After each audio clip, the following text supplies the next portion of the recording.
immunological testing. I request Dr. Swarnalata ma'am and Dr. Vishwanath Siddhini sir to chair the session. I request Dr. Feroz Aziz sir to deliver this lecture. In time, we'll move and go on to the topic. I think Feroz Aziz doesn't need any introduction, so I request Feroz to take over. Preparation, teachers, friends. I thank the organizers, Sanjeev, Rajiva, Suganya and team, the whole MMM team, for giving this excellent opportunity. Nice to be sharing the dais with Dr. Hanto, Sam, from whom I have learned a lot, and I wish Dr. Dolly Madam is also here. So I have been asked to be discussed, and I will. These are things that I myself I'm learning in the last couple of years, and I will try to make it as simple as I understand. So epitope matching. So basically epitope and cracks will be discussed in like first half, like 10 to 15 minutes. After that, the second section would be like on non-HLA antibodies. So epitope matching is just like xenotransplantation of histocompatibility. We think that we are almost there, but it's still awaiting. So we all know that HLA is a protein, and it is made up of amino acids. And in the chain of amino acids, you see patchwork of, or what you say, islands of polymorphic amino acids, which we call epitopes, which actually gives which is the antigenic determinant of that particular HLA. And it is when an immune cell, either a T cell or a B cell or an NK cell comes, what it looks is not at the HLA antigen completely, but what it looks is basically at these epitopes, and that is what it is identified as. The whole of this discussion, I am taking epitope and applet as synonyms. So this is HLA, as we have discussed in the morning, John was saying, and we know that HLA is a highly polymorphic molecule that we, like 200 people here, will have 200 different HLAs. But the interesting thing is that there is a lot of homology between these things, So there is a one consensus sequence, and the patches of alphabets that we see is how is it different from the previous one. So when it comes to HLA molecule, it is folded, and the most important thing is that it is this peptide binding group. So these patches of HLA, amino acids, or what we call as the epitopes, that is surrounding this groove is what is more important from an immunologic standpoint. And you have these epitopes far away from the groove need not be that important. So this is nothing new, basically. It's just like, it has got a relevant past. It is something that has got a meaningful present. And just like John told, that we have a lot of hope that this might be the future, but they're also concerned that it might just be a hype. So this is way back late 60s, early 70s. Professor Van Root from University of Leiden in Netherlands, and at the same time, Professor Terasaki from UCL. These are the two giant people and two labs have contributed immensely in the evolution of histocompatibility. They identified that there certain sera cross-reacted with a certain group of antigens, and that was basically what was identified as cross-reactive antigens. So now, even these old correct charts are still very useful. There are a lot of correct charts, okay?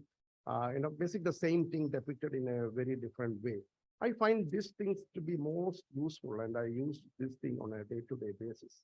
And this is a class A correct. The dark, the width of the black connections shows that there are really strong cross-reactivities there. A blue is little one, and you see sub-boxes. So if you have a real antibody against B57, it should cross-react with B58.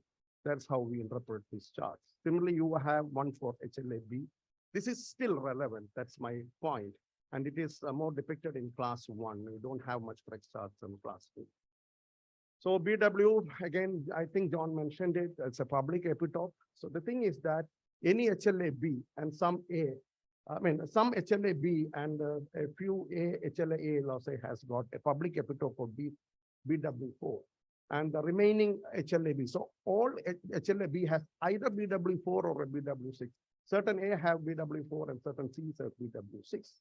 The thing is that suppose you develop an antibody against this public epitope, the thing is that you're going to hit all these antigens. So the whole set is going to be hostile for you to transplant. So it is a very powerful immunologic response when you have against a public epitope. So these are the set of antigens that you might have to identify. So these are the basically cross-reactive groups. So you get, this is the usual charts that we get, you have a tall rise building standing there. You don't know what sense to make out of it. So it's that you just put it on a crack sheet, and what we find that everything is falling into that A2 crack. So for a patient, for this patient, I would avoid any donor with this A2 crack, if possible. So this is, how a crack chart can be utilized to analyze your single antigen B data. Similarly, usually we don't give much weightage for anti-C antibodies. You see high raised C, you might ignore it. Many of us don't type it, but you see there it is actually a BW6 crack. The HLA-B antibodies are just 2000 MFI. So unless and until you identify this pattern, you would have missed it. So my one take-home point in understanding the epitopes and cracks is that you should look for patterns when you get a single antigen B data. So similarly, you have got C, I would be surprised you have just one HLA-C sitting there. Usually, again, you have defined the epitopes, it comes as a group, usually. Similarly, for DPs, there are like 5 crack groups. So usually they behave in this fashion. So this is the complete. So way back, 1990s, after Glenn Rudy, actually this was one of his papers where he analyzed 139 patients who were sensitized. And when he analyzed the sera, he found that almost 85% of patients had the antibody pattern that was defeating some crack. Okay, so that is how it is. And subsequently, people in US and people in Europe retrospectively try to look at their data, population-based data from the registries, and try to make a sense whether crack matching had helped in their survival. But unfortunately, they were not able to tease out the advantages of crack because they already had other matching mechanisms like zero antigen mismatch and DR identical allocations already in those era of organ allocation. So what we have learned from the past is that you have, based on this epitope, we understand these cross-reactive groups, and it gives you reactivity patterns. And at an individual level, you are able to you have to be able to interpret the antibody or the immunological behavior of an individual, but we did not have enough data to see that it works at a population level. Now, coming to the current use of epitopes is that, nowadays, as a clinicians, what we look is that we want to have long-term survival, and we would like to avoid DSAs, we would like to transplant sensitized patients. On the same time frame, certain advantages happened. Advances happened in HLA. Basically, the molecular typing came, just like again, John and Sam told you, there are more than 37,000 alleles right now. And we could study the 3D structure of this thing, of these HLA molecules. So Professor René Decresnoy has been the torchbearer of the current day understanding of epitopes. Basically, the yellow one is basically the epitope. It has the blue dots it is a B cell interface. It is the B cell epitope. So usually B cell can be an antigen presenting cell. So what it does is that it goes and attaches to this red dot on this. That's just for you to make it in a simple way. So that is the B cell epitope, and it processes and gives it to the T cell. And when it is present to the T cell, it is a different set of epitopes that has been given to the T cell. So it has got a B cell and a T cell interfaces. So based on this data, Professor Decresnoy came with what he call a calculator, a software rather, where he could find that, where he could define these epitopes based on B-cell epitopes for different HLAs, and he used to look at matching and mismatching. So HLA matchmaker came, which was based on B-cell epitopes. Then you have another tool from Cambridge. Where basically, it is again the B-cell epitopes, but they looked into the electrostatic potential characteristics of these amino acids. And then you have the Perch tool. It's a German group. They have come with another software. It is, I mean, all these things are, I think it's, I don't know about the Cambridge one. HLA Matchmaker is free. Perch is, you have to, for a limited or a trial version is free, but you have to pay. It is based on T-cell epitopes. And now the University of Leiden themselves have come up with what we call as the HLA-EMMA, where you just enter all the amino acids. But the point is that you need a 4-digit typing, high resolution typing for all these softwares to work in an ideal way. So what is, as a clinician, what we can do? One is that if you get an individual's HLA data, you can do some at a very individual level, you can do some qualitative work. And another is that many of these slides that we discussed today, you see how the HLA matches and mismatches, how this the antibody, the graph life, the splays, how the curve splays. If you notice it, it usually splays after 5 and 8 years, So when you look at your center, though, suppose your center has done 1,000 transplants, when you put your A, B, R mismatch data, you won't see that difference. You see that everything being in one line. So that means you have to have enormous number of patients to tease out the advantage of a HLA match and mismatch. Okay, that is something that epitope can address. Even small cohorts like 500 and 600 patients, you can see how the trend is behaving. So at on an individual level, so what we can, you get sensitized patients, okay, and you have a lot of antibodies, and you want to find a donor for them, or you have got multiple donors, and you can find which is the better donor. So whether epitope can help you in this one, this is where people are trying to study epitopes right now. So you have a recipient and a donor, and you have everything is software. So we just put the donor and the recipient. Okay, donor and recipient into the software. And what it gives you is that, you look at the last column, it gives that there are 9 antibodies are like basically mismatched between the patient and the donor. So when you put the HLA data, the software captures which all epitopes are there in those HLAs, and it combines between these. So everything the computer does it for you. Now you have a number, like, it might be a 3x6 antigen mismatch, but have a 9 epitope mismatch. What to make out of it, we don't know. Let us see how it works. So another, this is a patient who has got a lot of antibodies.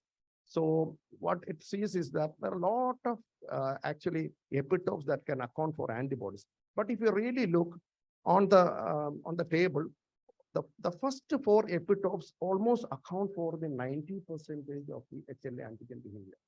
So now you know very clear. Suppose you have a donor, you should look whether that particular epitope is there in this donor HLA antigen, because very strong reactivity has been explained by these 4 epitopes. So in the same software, you can go back and forth. These are the epitopes that you have, and these are the HLA antigens that you attribute to this epitope, and you have the donor typing. You can also look whether any of these epitopes against which this has an antigen is being depicted in this thing. So this is the way that we can work with an epitope matchmaker on an individual level. Now, this is another patient. Again, you get basically we are trying to decipher what is there in the SAP. And you, as a clinician, you want to proceed with a transplant. So your job is to facilitate a transplant. Okay. So again, you see a lot of high-raised columns are there. You see, basically there are like 66 epitopes between these two. But who are causing these antibodies? Just these 4 epitopes accounting for all these. Okay. So now we know that, okay, this is some sort of an analysis of your antibody profile with the HLA information you have. Okay, now the previous thing that was on a population basis. Now what we are having is that just instead of HLA antigens, just forget, instead of A, B, and DR, just forget this patient has got so many epitopes, and the donor has so many epitopes. Basically, what is looking at the mismatch. Simple, just like antigen mismatches only. Okay. Again, the one advantage is that in the left-hand column, what you see is a particular recipient tested with column number 2 is donors, different donors. Okay. And you see the last column, you get different epileptic mismatch. Again, if you ask me, so is the one with the least, the second donor, is a donor 12 better than a donor 40? We don't have enough data to comment on that. So again, so this is when this is so when here we are looking just at class 2 antibodies. We have around 600 patients. This is from Canada, Manitoba. So what they did was, it's a very good study, 12-year follow-up data. So we know that zero mismatch at DR, class 2, DR and DQ do good. The first 91 patients, there are no confusion. But the second set of patients, the remaining almost 550 patients, have either one mismatch at DR, DQ. So there are 2 DRs and 2 DQs, okay? So it could be like 1 to 4 mismatches. So they could not tease out the difference between these two when they put just at HLA, even at a 10-year follow-up, okay?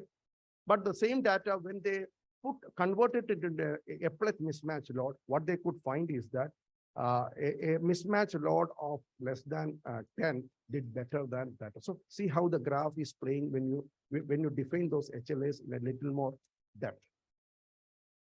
Okay, so another way to look out is that, so we traditionally believe that one antigen mismatch is better than, one antigen,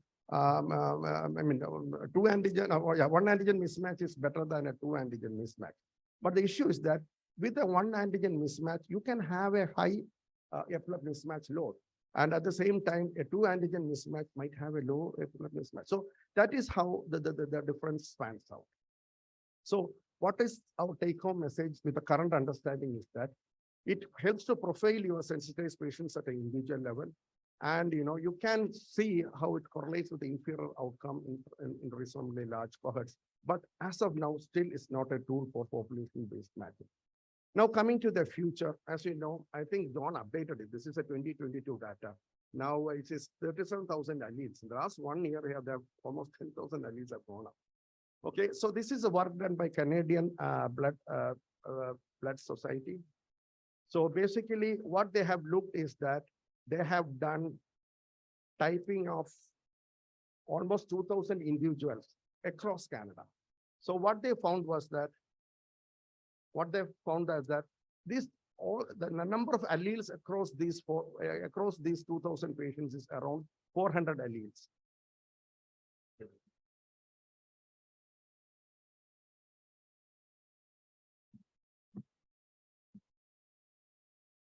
So when it converted to epitopes, what they found was that there are class 1 210 alleles, there were just 60 epitopes, and class 2 just 90. So see, 2,000 patients are just having like 140 epitopes between them, okay?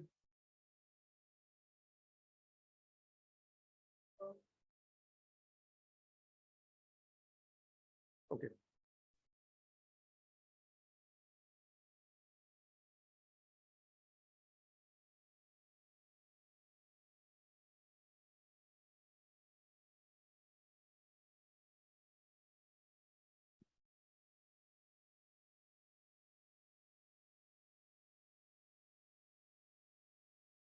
So this is how the data is being simplified. You have like 2,000 patients, you have like 400 to 450 alleles, but when it comes to epitopes, it's just like 130 epitopes.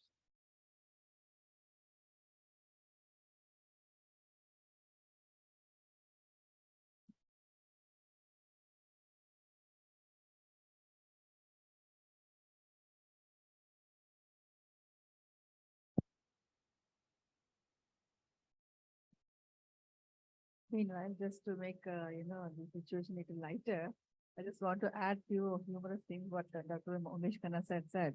The present Bollywood boy is not daring to make movies, but South Indian movies are still making movies with brain transplant. Recently, I think last week only we had a movie released with a brain transplant. I don't know, Bikshagadu, like it's what you call Becker, with a brain transplant happening by robotics and artificial intelligence. So when we are discussing here with epitopes and what I mean, the matchmakers. So parallelly, Bollywood and Tollywood is also trying to advance. So yeah, the slides are ready.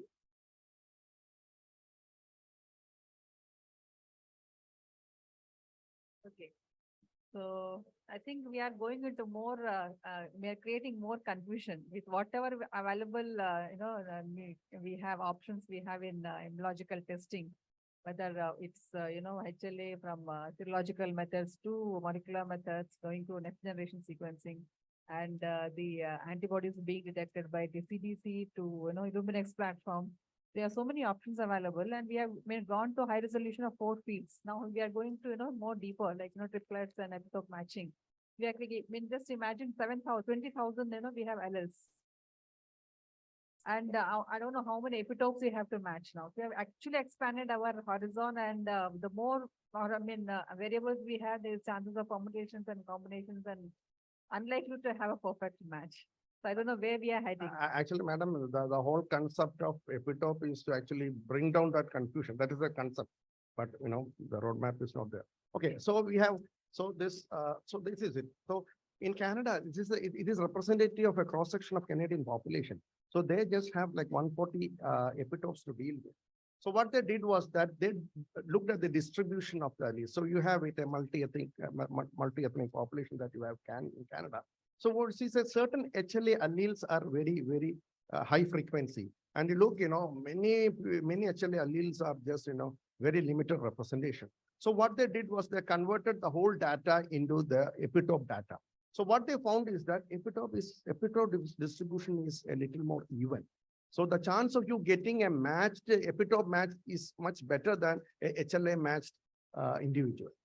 And one thing interesting thing that they did was that they looked at the last 10 years transplant data. And they looked at what, they have a HLA matching system algorithm there in their allocation system. And what they looked was that how was those transplants being done from an epitope mismatch load perspective. And they found was that it was only 30, it was around 30, which is pretty impressive number. So what they did again was that they tried to rework the whole thing. Suppose there had been a eplet matching at that point of time, how would have been the allocation being done amongst these patients and donors? So they found that they could have done at a lesser eplet mismatch load. So Canada is going to be the first country, if at all someone comes with a population-based algorithm for epitope, they are far ahead of than rest of the world. So this is just to conclude this epitope and correct section. It's a thought in the right direction. I think the framework is incomplete. We have to have more data, and there might be, even if it's something apparently promising, I think we should start with certain subgroups like pediatric population or like sensitized individuals and see how it spans out. And in Indian context, like we discussed in the morning, we have to change gears. We have to have more 4-digit HLA data. We have to have more collaborations. We have to have more sharing of HLA data and all this. So this is the one part of the talk. Shall I go to the second part and we'll take questions at the end? Is it okay? Finish your talk and Okay, now coming to the another interesting aspect that is still evolving is the non-HLA antibodies in renal transplantation. So, why transplants fail, it has been proven beyond doubt that it is basically the antibody-mediated injury or the chronic ABMR that accounts for almost 50% of the graft losses. Has been proved by a good study from Mayo Clinic in 2009. So again, I think this was pretty much shown by John again. You have, if you have HLA identical sibling, you're dealing with a transplant half-life of more than 30 years, So that is a definite advantage. And you have all a lot of things to be learned from an immunology perspective if you have HLA identical donor. So HLA plays a very, very critical role. So this is one of the similar papers by Opels from the collaborative transplant registry data from, so this is basically the European data. So what they looked is that 4,000 HLA identical transplants, but they divided into 3 categories. They had got antibodies, not against, their and since they are actually identical, you don't expect them to have donor-specific antibodies. So they have like panel reactive antibodies were present. So there were like out of 4,000 patients, 3,000 did not have, they were a PR of 0.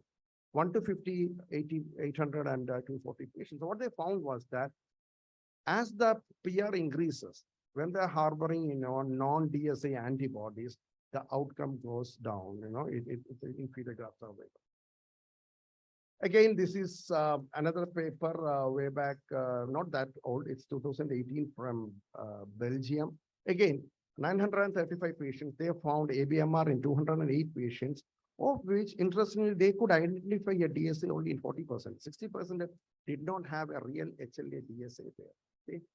And those patients with the DSA and C4D had the worst survival, and non-DSA, did not, was relatively better compared to that with DSA. So this all points out that, other than the donor directed DSAs, there might be players that might be contributing to inferior outcome. So there is, now we can, I was not a good believer of, a firm believer in non-HLA antibodies, but I think with, we see a lot of antibodies, just like many of us discussed, no HLA being picked up. Might be, many of things might be technical. These beats, antigens might not be in the beats. But with the available observation studies and all, we can see a definite association with inferior outcome. And most of these targets are seen in the donor endothelium. Basically, why is it? So people have tried to look at the, why this thing being triggered. So what it has been found is that sometimes in the minority of cases, it is alloantigen that is polymorphic. You have non-HLA antigens against which the host reacts to. But majority of the cases is that, due to some stress or strain or some insult hit, an autoantigen becomes cryptic and you develop an antibody against it. So as we all know, we don't react to our own immune system so the autoreactive T and B cells usually go in for an energy or get destroyed. But when some hits like in ischemia, reperfusion injury, or HLA antibodies or autoimmune diseases, what happens is that these autoreactive B cells get activated and they trigger this immune mechanism and they go and attack these non-HLA targets and you have a lot of antibodies coming up. So these are the most well-studied and antibodies. So this is the MHC class 1 related antigen is something that you see near the HLA B, MIC A and MIC B. Then you have anti-endothelial antibodies. There are basically two types, again, well-studied angiotensin 2 receptor and endothelin receptor antibodies. It basically resides in the endothelium. And you have got, you go further down into the basement membrane, you have antibodies against collagen, perlecan, and fibronectin, and structural proteins like vimentin and myosin. Now we have, the best thing was that we have different test platforms for testing these tests. So more and more data is being generated and many people have, but the problem is that they are mainly observational, cross-sectional data, center-based data. A lot of literature is out there. So when you look at MIC antibodies, it was described almost like 20, 25 years ago. It is just like HLA, it is also highly polymorphic. It has a lot of similarity to HLA, like blood transfusion, other systems can sensitize it. The prevalence actually varies 7 to 15%, basically based on the thresholds and cutoffs that you said. But the studies are really contradictory, Almost 35 studies are made into good journals, but there's no clear-cut association with the early rejection and chronic graft loss. But one thing is that you have a decreased survival when MIC antibodies is present along with donor-specific HLA antibodies. Now, next is something that is impressive. I think we discussed it briefly. Dr. Handu also mentioned this anti-endothelial antibodies. It has been there since long. Okay, heart transplant people had documented it before. They have seen hyperacute rejections in the heart, and there have been instances where third heart has been rejected, and all this PRA, CDC, cross-match, everything was negative. And these people were able to actually identify anti-endothelial antibodies. They created a panel of anti-endothelial antibodies, and they have documented way back in 1990s. But subsequently, a structured testing mechanism came with X1 cross match. Basically, it is a flow-based cross match, and this is one led by John Hopkins. They did a multi-center prospective study. Okay, so what they did was that they could identify endothelial cell precursors from peripheral blood, and they did a flow cross match. Okay, and they got it standardized. And out of 147 patients, they found endothelial cross match positive in 37. Endothelial cross match positive patients had early rejection and early graft loss. So this was something that was, so we knew that it has been there for some time, but in India, we are not testing it routinely because again, Dr. Handu told is that it is around 25,000 rupees. So I think anti-endothelial antibody would be one thing that as a histochromatic group that would be interested to. And in this paper, it was very interesting. They found 24% of patients were having cross-match positive, endothelial cross-match positive. And the HLA sensitization was also only 25%. So if you, I wonder there might be a lot of anti-endothelial antibody activity if you do it in a prospective way and study in our population. So the presence, according to this data, which is a very only prospective study that we have, shows that the data is impressive. And this is, they don't bind to complements, and the immune injury was irrespective of their HLA antibody status. So they identified, again, the same group identified certain targets, like they identified 4 antigenic targets, which actually are causing this trigger. Now, angiotensin 2 receptor antibody, again, it's another endothelial antibody. This is a big paper in JM. Again, basically, the data is that, if you have anti-AT1R receptor, again, the studies have shown that they can behave like a DSA, and having both have got inferior survival, and having no DSA or ATR is relatively good. Almost a lot of papers, they have studied in heart, they have studied in lung, they have studied in kidney. But I think this is the take-home message that we have. The prevalence varies 17 to 50%. Basically, it's a ELISA-based test. Again, you set the cutoff, you get different values. But it is definitely associated with increased ABMR, increased graft loss. And the persistence, many of these AT1R antibodies, so certain studies are there where they have looked into pre and post. And what they have found is that those patients who the AT1R antibody disappears down the line, they do relatively okay. But the persistence, they have inferior outcome. Again, it is not complement mediated, and concomitant DSA and de novo DSA has got a little more detrimental effect. So more and more HLA targets are non-HLA targets are being identified. Now you have a whole spectrum of antigens, right from the endothelium to deep tubular epithelium. And 2 vendors have come up with Luminex beads right now. Okay, one vendor has got almost 60 antigens, and other vendor has got almost this thing. So this is something, a new tool in this thing. So we don't know how the data is panning out. Some data have started to come. This is one again from Belgium. So what they have done is that it's not a real prospective. They have taken the 1,000 kidney transplant patients at different stages of their transplant, some pre, some 3 months post, some 1 year post transplant. And they have done these things. And what they found was that 95% it's a panel around 30 to 60 antigens. So 94% of patients are having at least one non-HLA DSA. Again, what sense it has, no one knows. And people on hemodialysis had more than that, those on peritoneal dialysis or not on dialysis. And the more the dialysis vintage, they had got more HLA antibodies. It's a very crude data, but this is what is available right now. And it doesn't have much to do with sensitizing events, just like you have in MYC antibodies. And out of 874 patients, they could, 204 patients had ABMR. They could again identify HLA antibodies, DSA, only in 79. So remaining were non-HLA antibodies. That means they did not have HLA DSA. Okay? So they found that the patients who had very strong number of HLA antibodies, a patient can have multiple non-HLA antibodies, right?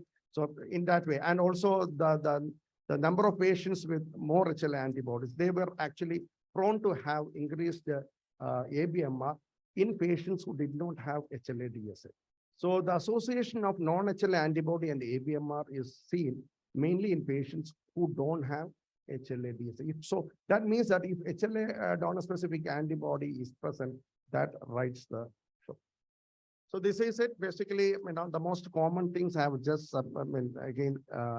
just abridged in this table. Mainly it is a auto-antibodies and complement mediated. So for PGs to learn, if any examiner asks you, it is usually auto-antibodies and complement mediated. Exceptions are that MSC can be allo, and anti-endothelial antibodies are not complement binding. And you have different platforms in which these are being tested. So why is it, so whom to test for non-HLA antibody? I'm not sure. So I was just, thinking, suppose I have a patient who has got unexplained graft loss, then I might consider doing for a non-HLA antibody, okay? That is one scenario that comes to my mind. Other than that, I don't know, because since it's told that we are not using it routinely. But what's the importance? Definitely with more and more C4D negative ABMR being reported, it has made it in the BAM17 that you should look for non-HLA antibodies. You are not getting HLA-DSA. This is actually, I think this is something that has stimulated me, because we all know that, late ABMRs don't work, okay? However treatment you try to do, we are helpless. So this was from Dr. Mohana Kumar. So what he tried to show was that these are two separate papers from his lab. It is on lung transplant. I think this should apply to kidney transplants as well. So basically, we are just looking at the DSA. You see chronic ABMR being certain. But at the same time, parallelly, if you are looking at non-HLA, it will also have this timeline. And somewhere there's our humoral HLA antibody is sticking over to an autoimmune mechanism. And that's why, we are with the available mechanisms of treatment that we are not able to address the autoimmune process that subsequently sets in. So they are definitely associated with inferior graft survival. Okay. And in the patients who don't have HLA-DSA, I think there is some role for non-HLA antibodies to be looked into, but it's not a contraindication for transplant as of now. Majority of them are autoimmune and complement mediated. Coexisting DSA has got an inferior outcome, and there are more and more platforms being available right now. And you need more studies, better studies, prospective studies to see that, what intervention can we do? Suppose I lose a patient first time, suppose I have an anti-endothelial cross-match test positive, and he has come for a second transplant. What to do? I don't know. I thank my mentors who have taught me everything. Thank you all. We have tried to simplify the little complicated topic, but I think it will take some more time for all of us as a clinician, for us to know the importance, clinical importance, particularly when to order. So all this you said is like, is it available to have this matchmaker? Do you have a computer, models available so that right away we can start using that? Yes, madam. It's freely available. Okay. Only thing is that it slows down your computer like anything. Okay. So you have to have a separate computer to play with that. There itself has a tutorial how to use it. And you have to have 4 resolution HLA typing preferably. Even with 2 resolution, you can impute this thing, but ideally it needs a 4. But it is, when to use it, madam? That's a question. No? Suppose I have a patient coming in. Yeah. So I have a patient coming in, and his mother is the only donor. There is no point even in doing an HLA, in fact, Anyway, you're going to transplant if the cross-match is negative. But one thing is that where we are trying to use it is that in paired kidney programs, okay? Paired programs, we are stuck, many times we have to go against the donor-specific antibody just with a negative cross-match, to get enough the pan-sensitive people.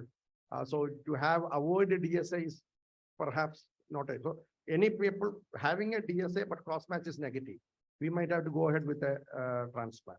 In those cases, suppose I have 2 donors out there, then try to look at this data. Whether it makes sense. One thing you said is to have a better matching. Second thing, can it be used, for example, you said if there are 2 or 3 donors, then you identify a better match.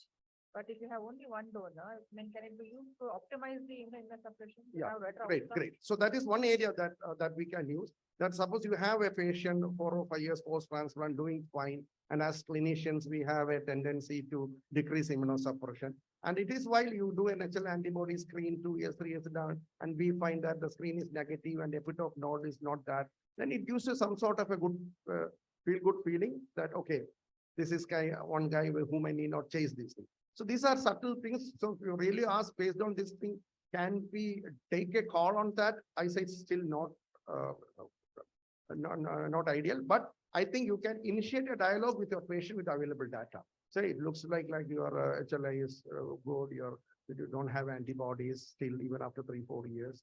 And since you have got, you can come down or anti-proliferative. So I think gives you certain clues to profile your patients for outcome. You're optimizing the stuff. So before I open it to the forum, I request my co-chair to please come. That was a wonderful talk. Going forward, I think we're going to order more of these. Hopefully, it doesn't add confusion with whatever we have already. So, do you think over a period of years, maybe down the line, we may stop ordering HLA and then only order epitope with Craig and then go ahead with the transplant with a single antigen? In fact, we have one colleague of our senior colleagues, Dr. Sundar, who doesn't do HLA for his patients, especially people who are from international Bangladesh. He says they have a lot of common HLA antigen. So no point in doing HLA and proving the relationship. He does directly DNA fingerprinting and does the transplant. So do you think in those situations we can avoid HLA? Okay, and then directly get into epitope and then avoid Craig? Yeah, a couple of things. So it's again, the clinician's mind in me says that you have to facilitate the transplant. You have only your mother as your donor. You go ahead with transplant. Okay. So the importance of HLA comes in two situations. One is that you have a preformed antibody, you will sensitize, then that whether it is donor specific or not. Otherwise, if you have multiple donors, only you have that liberty of having, you look at HLA, serum is zero epitope, like that. Otherwise, you have only one donor, you just go ahead and do a transplant. But from what Dr. Kersar told in the morning, this is a snapshot point where we can get more data. So our problem now, what we have to aim is like our transplant patients should live, as Sir told, they should live 25 years, 30 years, even if you don't know, that should be our. In that way, you have, as much of data we have right now will be able. So in that way, because now there was even now, in liver transplant, we don't do post matches. Okay, we don't know. We are losing. If we critically look at our liver transplant data, we are losing many patients. We know we attribute it to surgical, might be immunological, we don't know. But started without cross matches, still we are continuing. But if we have enough data, sometimes we might know there might be these liver transplants might be having a different antibody. We don't know. So I think we should collect from that perspective, from a futurist perspective, the data should be there, but that is not deciding your treatment or your selection criteria. That's it. Now, what I understand is epitope is a part of HLA. Unless you have a high resolution HLA, we can't go for epitope. Exactly. That's another simple point. So any comments from the seniors who have experience with the matchmaker or epitope matching? Yes, sir has a lot of experience with the azathioprine. In fact, sir has a paper on switching people or putting people on mycophenolate. That's where the question of what you were mentioning, after 2-3 years, do we come down on immunosuppression? Suppose you don't find any of these Craigs and your immunosuppression if you want to come down. So can we do that and switch them to azathioprine after 2-3 years? Well, at the moment, what I have started doing is, this has happened over the last 5 years or so, is that as he said that most of us tend to reduce immunosuppression as time goes by, and if there have been no rejections, you tend to remove, which is a dangerous kind of, I don't know whether the patient, if he develops an antibody-mediated rejection or he develops antibodies, then he's going to be in trouble. So this action needs to be quantified if I can do this. So at the moment, I am trying to use basically after 1 year of transplant or 6 months to 1 year, depending on the patient, I would do a screening PRA, class 1 and class 2, and try to see whether, and especially in a patient who gets diarrhea following mycophenolate mofetil, I have to change to azathioprine, or some patients don't tolerate azathioprine also. They have to be on 2 drugs only, tacrolimus and prednisolone. So I need to be certain that does this patient have any antibodies specifically? Unfortunately, what you learn is that for the screening test, you have only 7 and 5 epitopes that you are looking at. And I don't know whether these 5 or 7 sort of alleles do include the donor HLA which the patient has received from the kidney. So I was talking to Anil if he could he says that there is some promise that in India there is a company which is probably going to produce these spares, which you might tag them with the donor antigens. So if it becomes, but at the moment, what I'm doing is I do this screening test. If both of them are negative, then I at least combine it with a policy that I may be safer to either put these patients on two, even after cytomegalovirus infections or BKV nephropathy. Many times you wonder whether these patients should go back on, and when should you give them back the third immunosuppressant, say mycophenolate mofetil or azathioprine if they have been on those kind of. So those are the kind of things which I'm solving. So using probably a BK virus, which will tell you about higher immunosuppression, cytomegalovirus, testing PCRs, and using screening for immunological evaluation helps me to navigate immunosuppression in the post-transplant period at this point of time with some objectivity.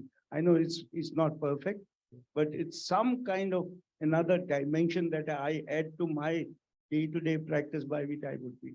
And it's hopeful that probably if in future the epilepsy, even matchmakers and other things which come by, maybe they might make it much easier. At this point of time, probably using these might be helped to some extent. Thank you, sir. Thank you for I'd like to comment here. the last First of comment. all, we all are learning in this mismatch area. And recently we had some discussion with this Vancouver. What I have learned is this is not to decide that today's transplant. This is for the future. And in this, there's one more term which is used as antibody verified. Say all the epitopes do not produce antibody. So if there is a mismatch and this epitope is antibody verified in this software which sir has mentioned, this gives this information also whether this mismatch which produce antibody or not. If this mismatch is producing antibody, then this is an alarm for us now that this might reject over a period of time. But if this antibody doesn't verify, then you can go ahead. Okay, okay, fine. It's something like acceptable or not acceptable, no, antibody. Yes, but in acceptable, unacceptable is yes, you have antibody present and you want to go ahead with the antigen is present or not. Because all the epitopes do not produce antibody. Like you can have mismatch, but all the mismatches do not lead to antibody production. Rather than a quantitative this thing, there's a qualitative thing. Certain mismatches, the respect might be like reactive. That's what. So certain epitopes have been found to be like and have been verified by antibody formation. So those epitopes are something alarming. Okay, I think we have exceeded our time, and I really thank Dr. Firoz for excellent presentation and all the audience for the excellent participation. And In India, where we are, so we don't have a very great paired exchange program, and even our deceased donor program is patchy. I don't know how much we can implement or rather say no to a donor based on a eplet mismatch actually. So yeah, so coming on to the next session and a very exciting session, I call upon Dr. Rajeshwari to bridge the gap and help us to understand the interpretation of immunological reports. To chair the session, I request Subbarao sir and Satish Balan sir to take the dais. And we had a very brilliance before lunch and after lunch. I hope the lunch has settled in well by now, because we are going to see a very interesting session on how to interpret immunology. Finally, it all comes down to interpretation, because you know all the tests, but you don't know what they mean, then doesn't mean anything at all. So over to Dr. Rajeshwari for the meeting. And just because we are sitting here, we're not experts. We also come here to learn from today's topics. Good afternoon, everybody. At the outset, I would like to thank the organizer for this brilliant CME, and especially I would like calling me and giving me this opportunity. I totally understand it's a very, very, very difficult time, post-lunch, so much of information is going in and head is heavy, but everybody is enjoying. So let's make it a little bit change. It's going to be an interactive session. I'm really love picking people. So I'm going to kind of catch hold of some of the people and ask what do they think about the case.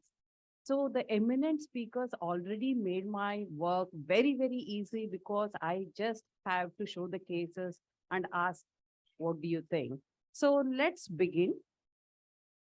So I can see that there's a quite a significant male majority. I thought the sports will be the one to start off with. So why did I put this? So it is pretty much the same session as what I'm going to take, because as we can see, there is a lot of players, amazing skills and lot of strategy. Their whole game or target is to make a goal. So the goalkeeper there, he has his own skill. He knows what is the skills of the players and he has his own strategy to make sure that the goal doesn't happen. So this is us, the goalkeeper is us, the nephrologist and the immunologist. Our goal is to use whatever the test which is available and make sure that the kidney stays there. The function is okay and we don't make the rejection happen. So it's as simple as that. But it's the penalty kick. Yes, So I was waiting for somebody to point it out. So we know that when we kind of look at the test, just either the MFI or the any test, like it is not just the number, there is a various factors we need to consider. So actually, if we leave these factors, the test doesn't have value. So just to begin with the history, timing of the current test, historical test results, and so on. So every factor is important. So I know it's too much of work. I mean, even the list is very, very like long, but schematic, our proper approach is the most important thing if we want to do justice to our patient. So let's start off with just the two factors at a time, history and the timing of the test. Is it really important?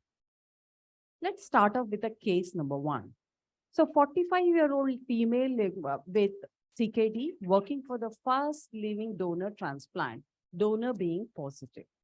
Cross-match routine is weekly positive, flow cytometry is negative, and HLA antibody screening is negative. So what's next? Anybody want to volunteer? How do you want to proceed?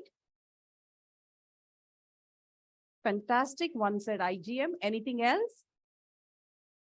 I want the interaction from the audience. I just want to add here. Yeah. So what is the peculiarity about this test?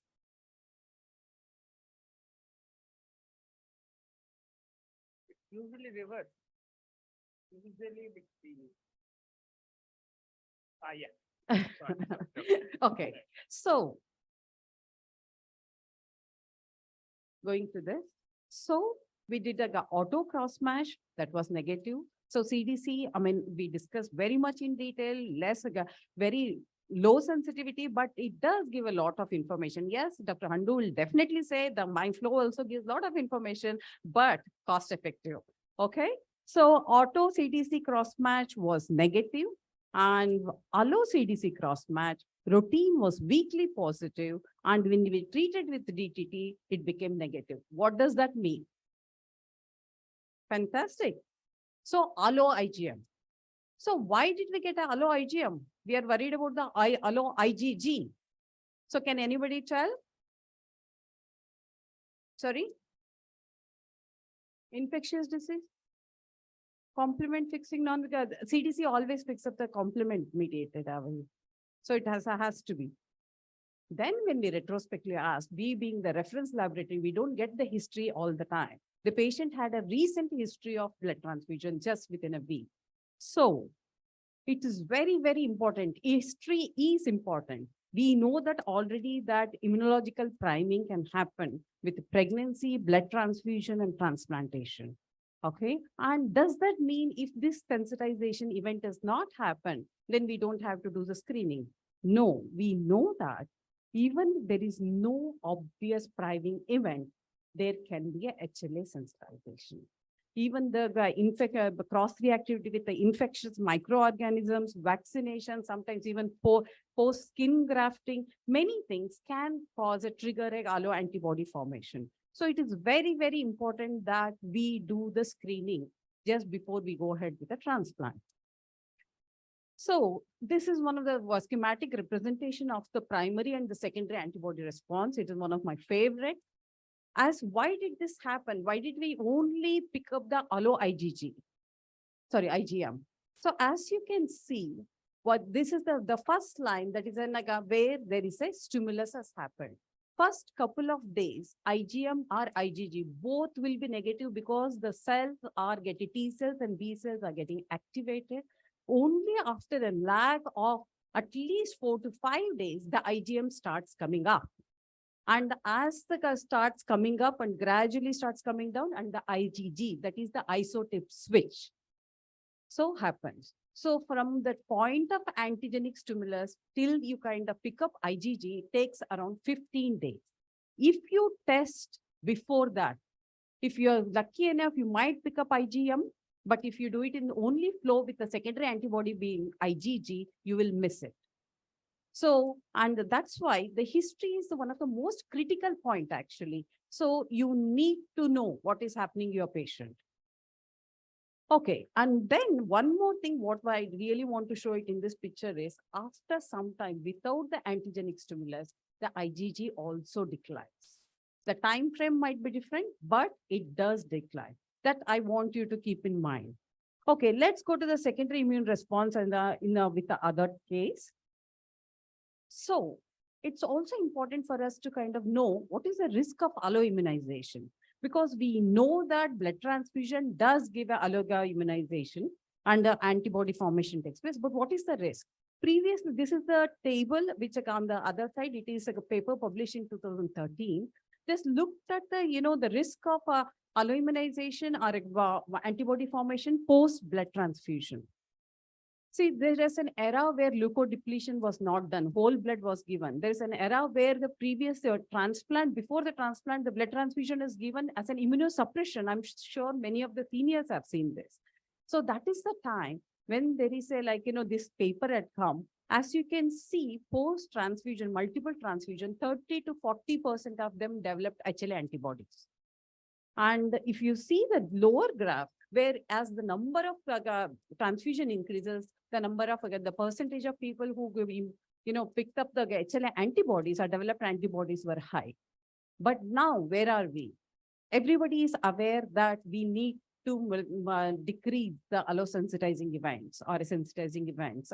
So now there is a 100% leukodepletion, and also we are not even transfusing the patient. There is many other way of making sure that the hemoglobin comes up. So currently, what is the sensitizing of event followed by alloimmunization? If you look at the PRBC, it's around only 5%.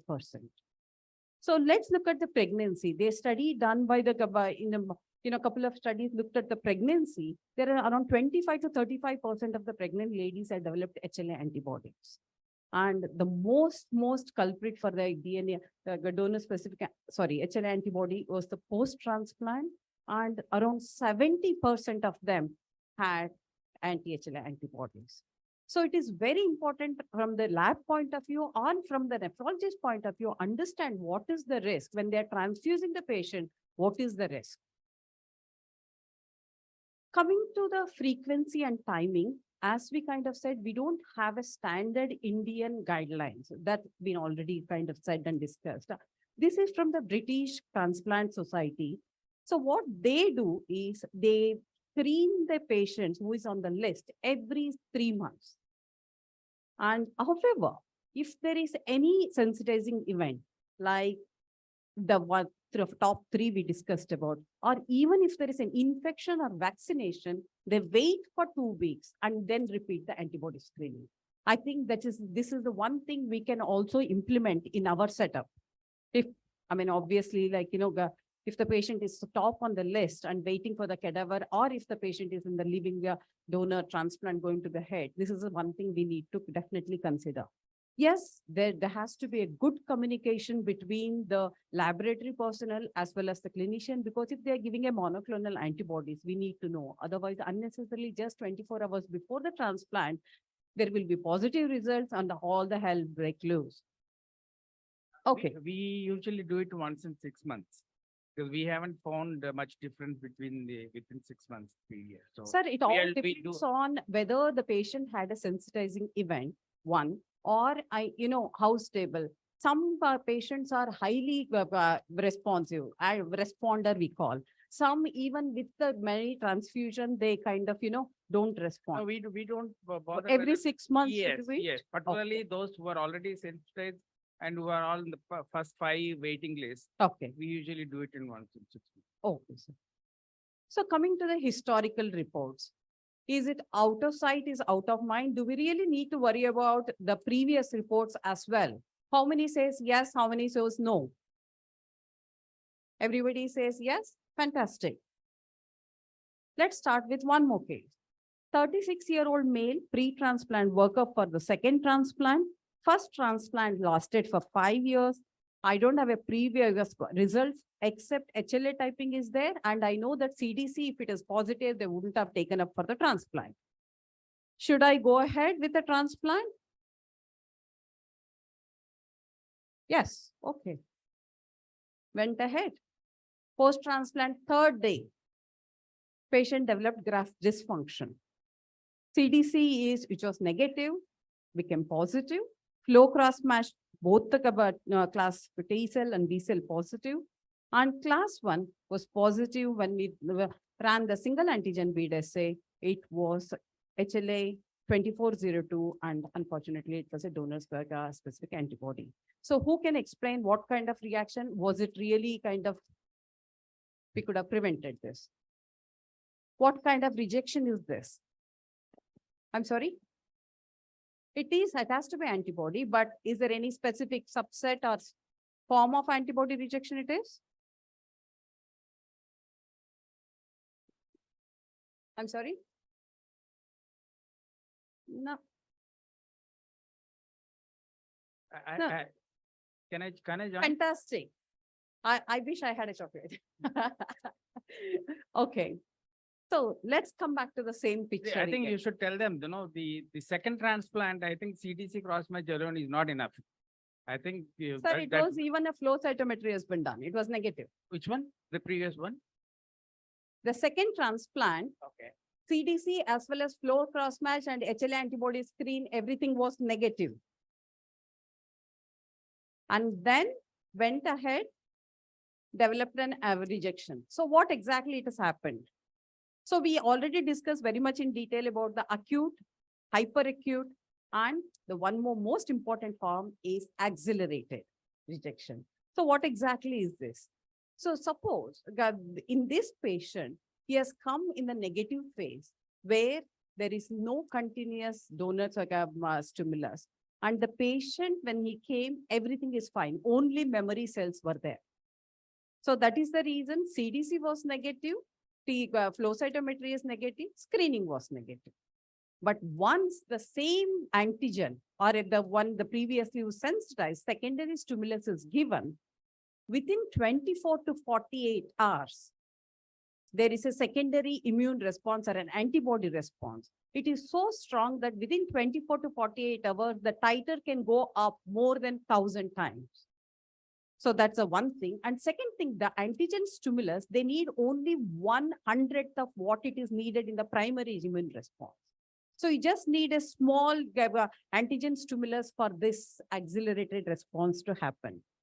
So we all know that like the main factor limiting for the long success of the kidney transplant is immunological barrier, and HLA donor specific antibody makes a big impact on this. We have discussed this.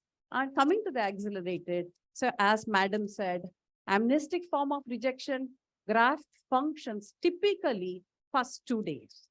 The third day onwards, there is a rapid deterioration and followed by most probably the rejection. It is one of the difficult forms to treat with because the antibody titer goes so high. Before you could do anything, most of the time the patient loses the graft. So it is because of the re-exposure of antigen to memory cells, resulting in rapid activation on differentiation of T cells and production of DSA, leading to graft dysfunction. So please be aware of this. We recently had one patient exactly same, and then before we could do anything, plasmapheresis, whatever, the graft was out.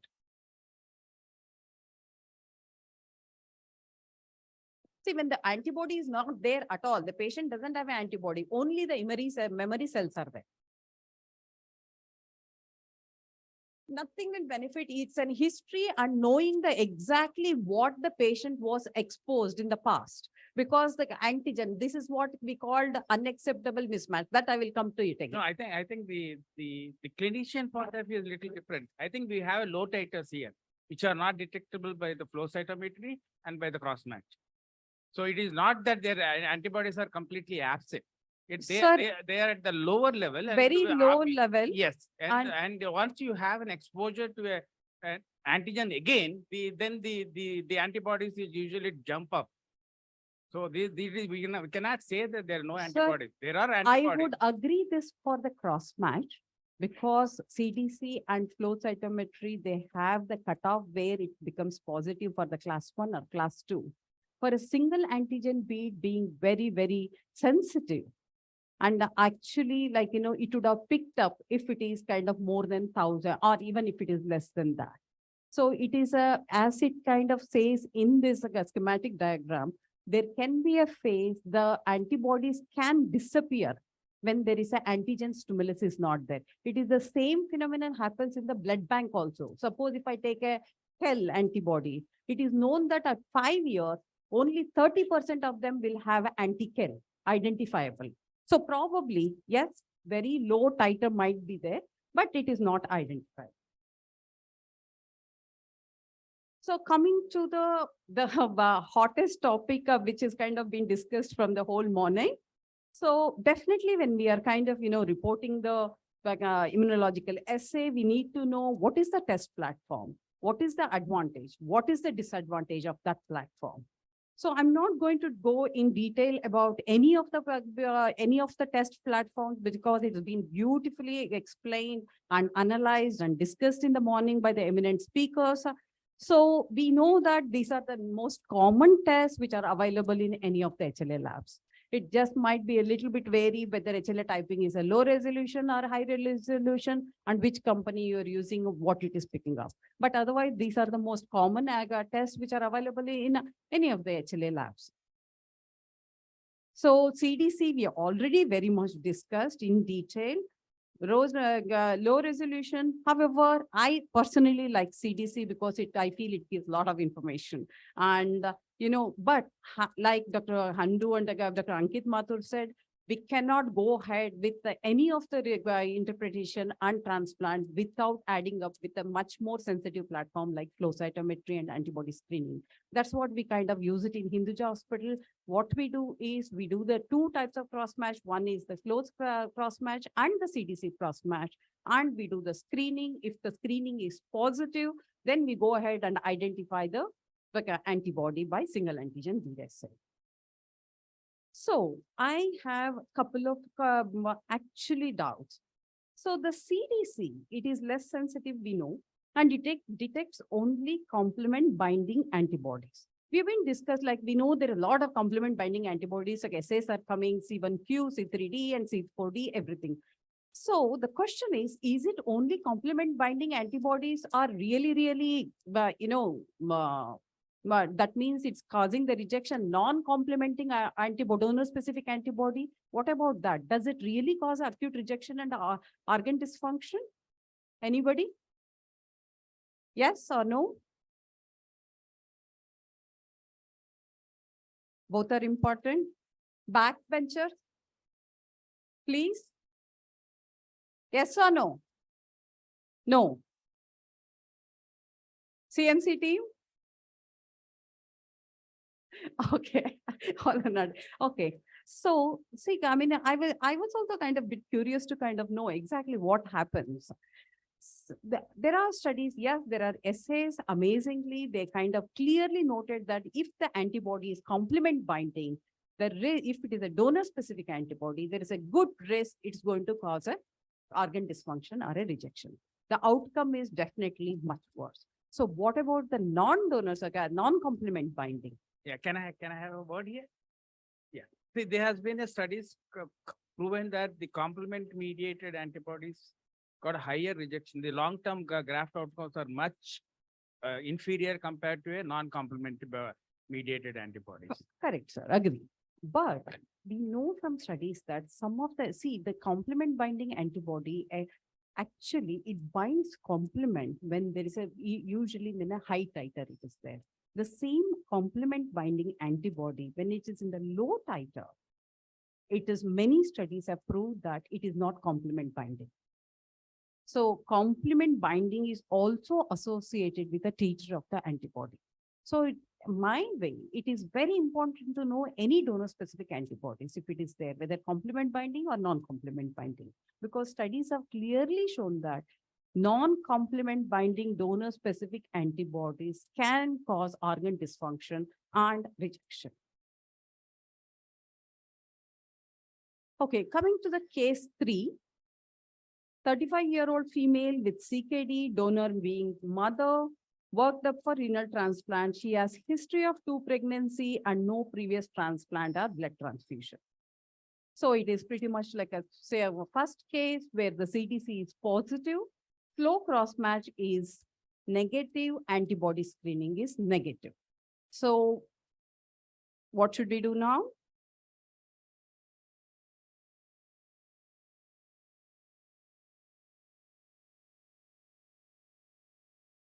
So we did the same thing what we did for the first test. So auto CTC cross match, again, it is positive this time.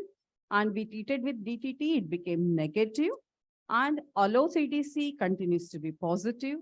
DTT treatment it became negative. What does this mean?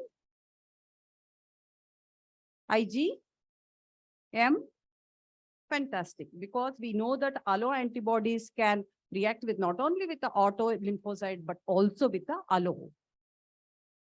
Okay, so is it of importance? Do you want to go ahead with the transplant or not in this patient? No? Yes? So I can see no and yes. So let's see what the literature says.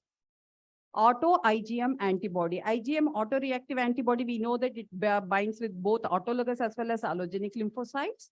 And this is known to be of irrelevant in transplant setting. So in this case, what did we do?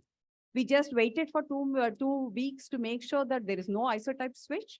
And if it continues to be like this, then we went and then transplanted, then the patient is doing well. Coming to flow cytometry. Obviously, amazing advantages, being very sensitive platform, and it detects much lesser level of IgG antibodies, and obviously less inter-observer variability. So of course, as we already discussed, I'm not telling anything new. Each test comes with its own pros and cons. Not one test is can be applied to all. So flow cytometry also has its the cons or drawbacks. So let's look at the one more case. 54-year-old male with the end-stage renal disease working for ABO incompatible living donor transplant. Donor being sister, no prior sensitization event. Pre-transplant workup 1 month ago, everything is fine. Now, 2 days before the transplant, she's weakly positive for CDC cross-match. Flow cross-match is class 2 B cell positive, and HLA antibody screening is negative. Can anybody tell me what it might be or what should we do now? Sorry? Fantastic. This is nephrologist talking. So rituximab. So CDC cross-match, we didn't treat with a DTT, and we went ahead and did it on the flow cytometry. Pronase treatment we did. So what if B cell, which was positive, became a negative. So Dr. Hando beautifully already explained how the pronase works on, removing the non-specificity as well as the rituximab effect.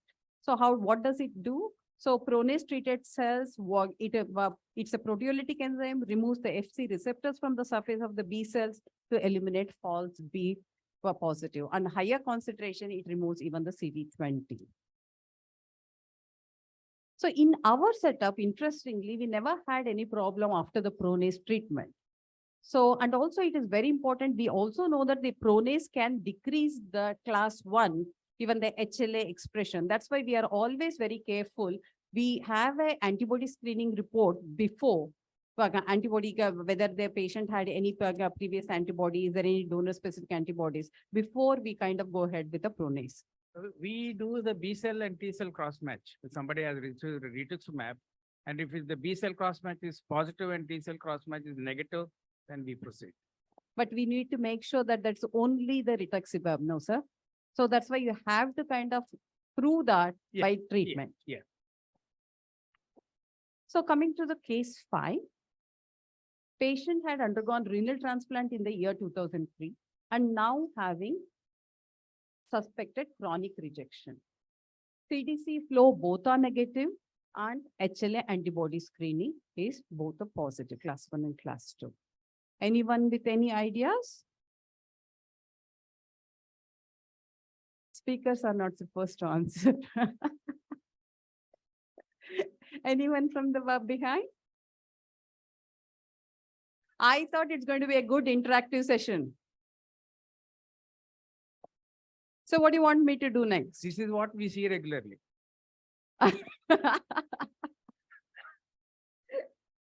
Okay.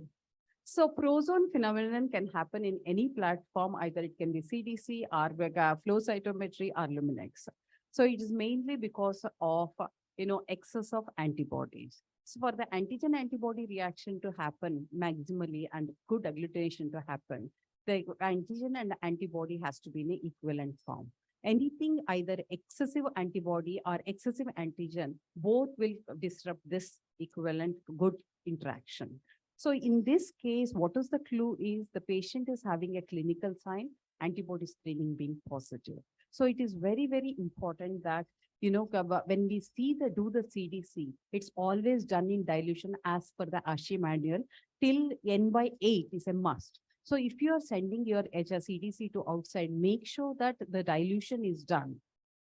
Okay, and so we did the dilution in CDC platform. As you can see, as there is a dilution increases, even the positivity, the lysis increases, and also the flow cytometry cross match became positive once it is 1 in 8 dilution. Even in 1 in 4, it was negative. However, in 1 in N/8, the dilution, it became positive. So we discussed about the prozone. Coming to the Luminex cross-match, now many of us who were doing Luminex cross-match before exclusively now shifted back to the flow cytometry because of many valid reasons. Because in Luminex cross-match in some of the companies, not all the antigens are there. So because in some of the Luminex cross-match, there is C and DP and DQ are not expressed. So it is very important to know when we are doing the cross match, all antigens, at least the major ones are there. So we also know that Luminex also comes out with a lot of pros and cons. So it's not only for the cross match, it's also in the SAB and antibody screening as well. So we know that in the SAB also, there can be interference with IgM. If there is too much of IgM along with the IgG, it can give a false negative results because of the hindrance of the IgM. And if there is an incomplete, obviously we discussed about the not allele being not expressed in the SAB. So it is very, very important that we know when we are using the assay, what is the drawback. So let's look at this case. 42-year-old female with hypertension, no sensitizing event, referred for pre-transplant workup, and one of the lucky ones where the HLA identical sibling is there. Everything is fine except Luminex cross-match. It is class 1 is positive with the MFI of 1469. Any guesses here?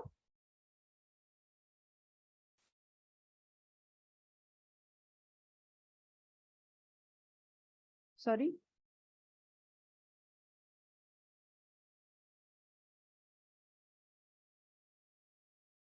Time up. So we literally followed what Dr. Dali Daniel and Dr. Puna et al. Did in the CMC fellow. So basically, we know that in the cross match, it is a lysate we are using. So when we are kind of breaking up the lymphocyte, there can be an exposure and also denatured antibodies, which is cryptic, can be exposed. And also we all have some non-specific antibodies which can bind to the cryptic antibodies. So how did we rule out?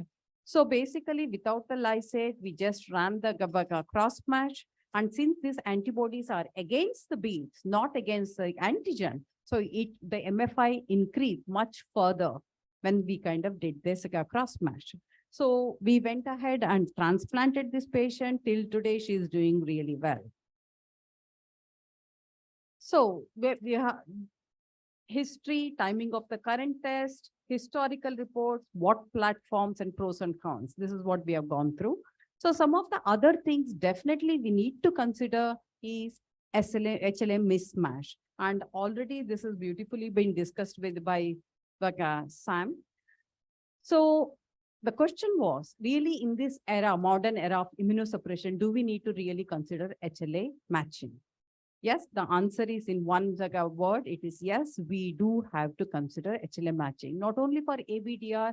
Now, many of the countries, they are even looking at the matching of the DQ and as well as DP. So we know that the DP can cause antibodies are exclusively associated not only with a chronic rejection, even with the acute rejections as well in a very high titer.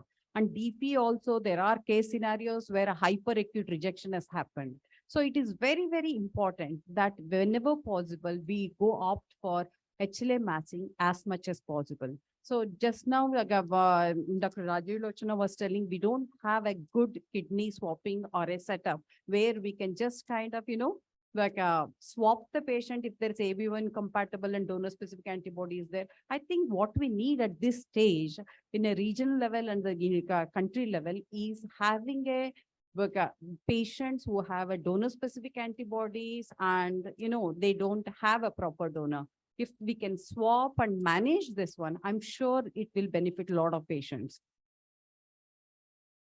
So this is already kind of explained well in very well detail. So as there is an increase in the incremental increase in HLA mismatch, there is a significant associated with high risk of graft failure and graft rejection. So definitely it's worth taking HLA matching very seriously. So I was just looking at what is the latest European renal practice guidelines in the so they definitely recommend ABDR whenever possible and DQ and DP definitely to be considered. Okay, risk stratification.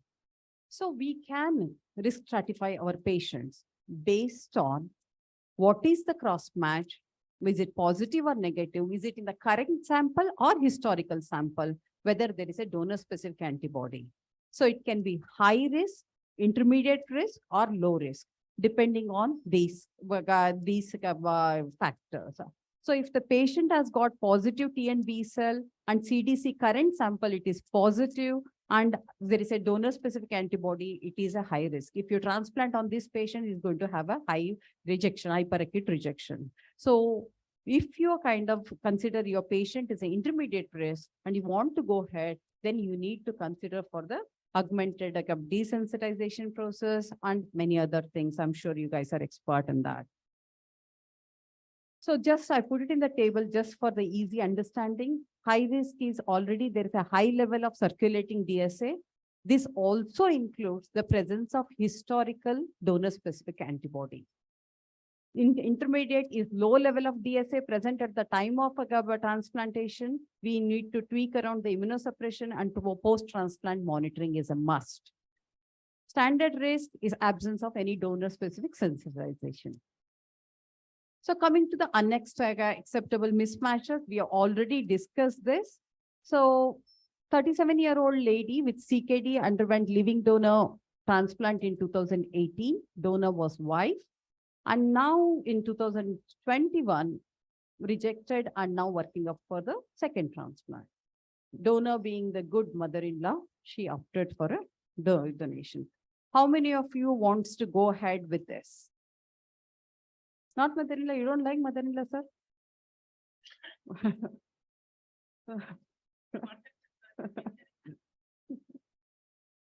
Okay. So here we go. What are the unacceptable mismatches? It's written there.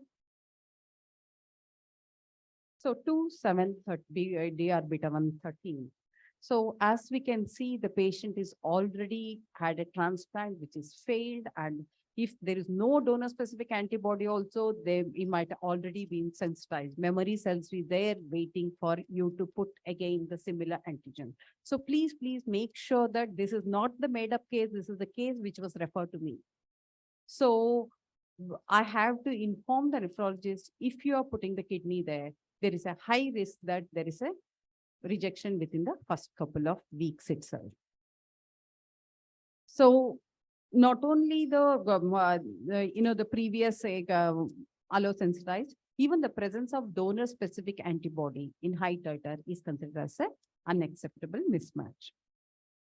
So coming to the one of the most important factors you have to consider is cross-reacting antibodies.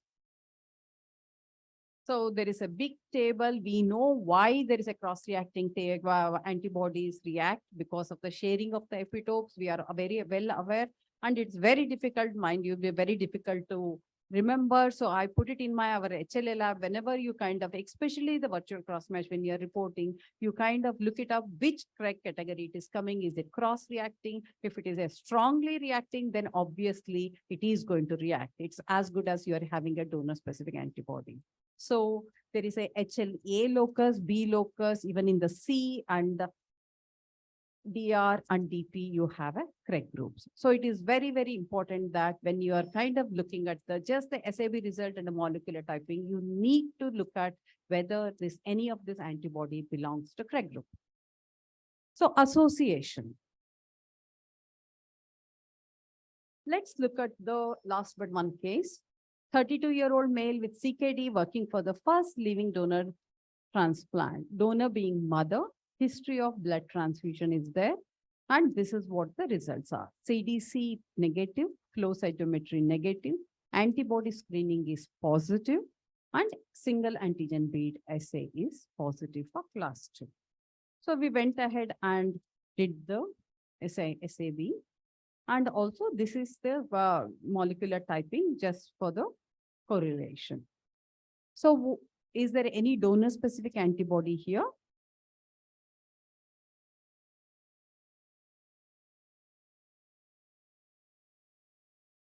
No? Yes?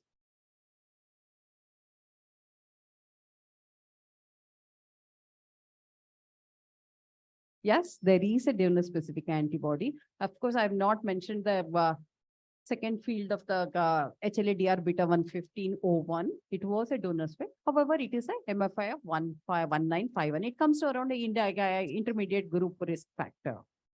Is there anything else? There is no Craig here.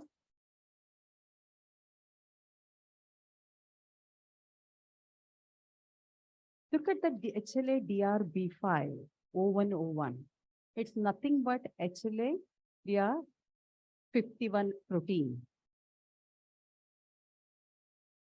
So we know that 51, 52, 53 antigens are linked to HLA-DR345.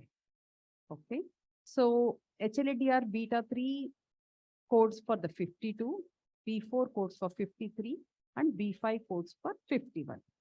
So there is a good association between the DR as well as the DQ.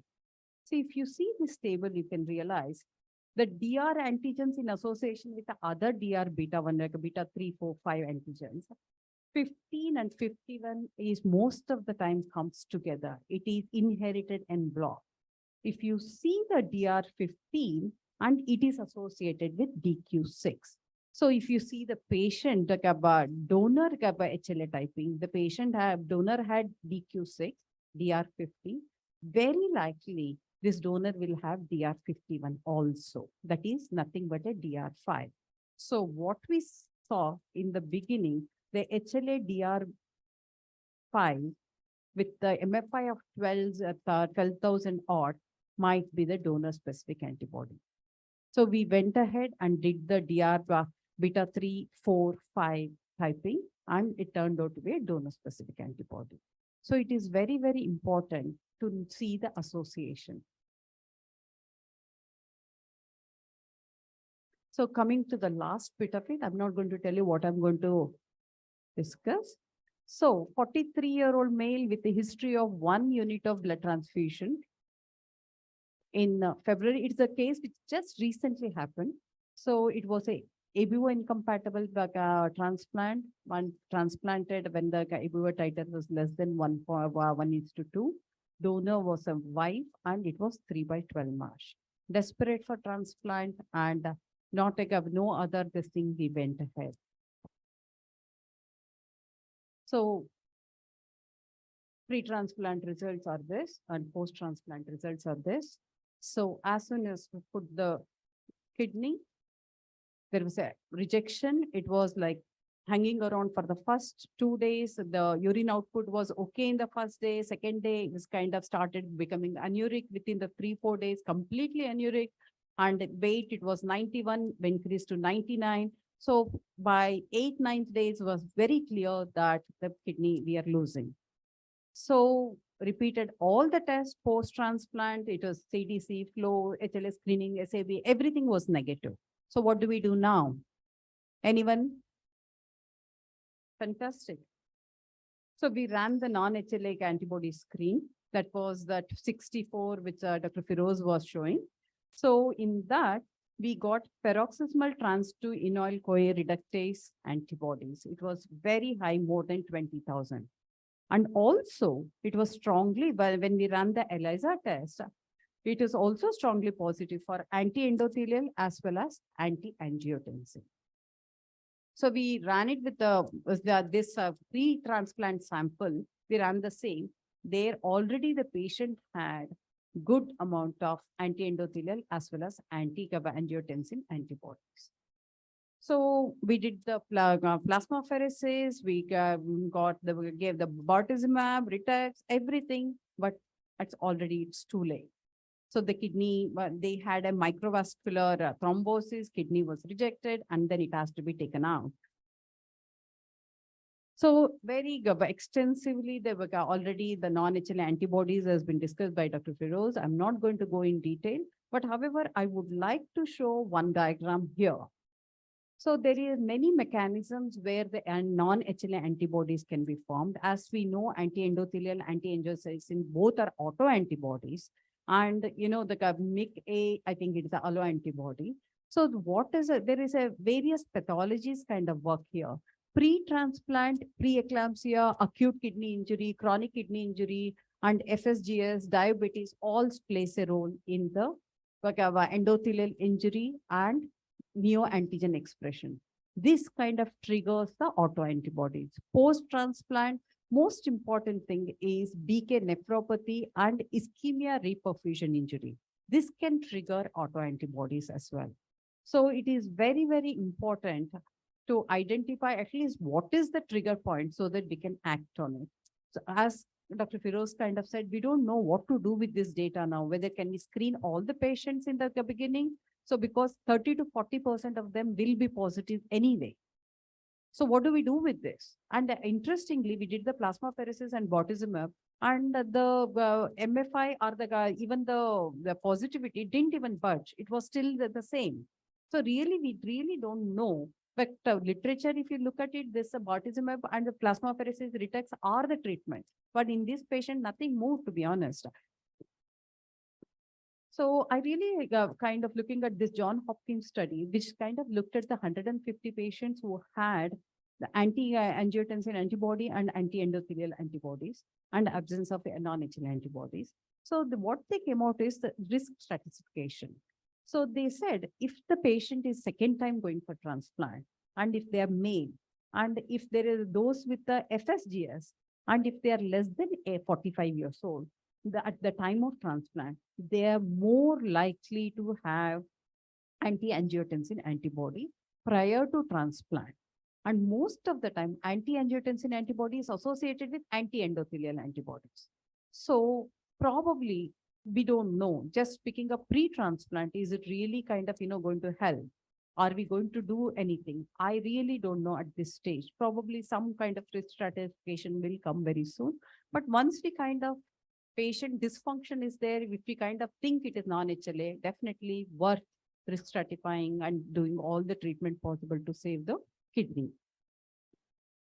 So just in summary, every factor is important when you kind of try, you are reporting the immunological assay.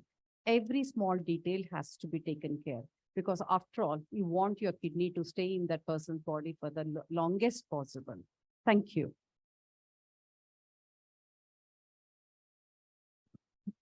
Yeah, thank you, Dr. Rajeshwari. I think we'll all agree that we have listened to a very fascinating and interactive lecture and learned a lot about how you should do tests, and generally disappointing fact that however tests you do, there are still more tests that you have to do and you don't know how to interpret them at the end. That is there. So that's a big problem.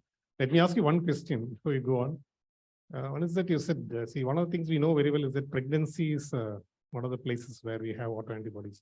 So when in pregnancy does sensitization occur? I'm Because sorry. when in pregnancy does the sensitization occur? Because what I have a real example, because I have a young lady with polycystic kidney disease waiting for transplant. She had 5 pregnancies. The first 4 were first trimester abortions. 5th was her preterm delivery. Like now her husband is a donor. So this is a problem because she has 5, but the problem is about multi-parous women. It's not actually multi-parous. This is actually not single parous, but multi-gravids. So does it really count? See, it's a cumulative effect in other way. The more the number of pregnancy, the more chances of sensitization.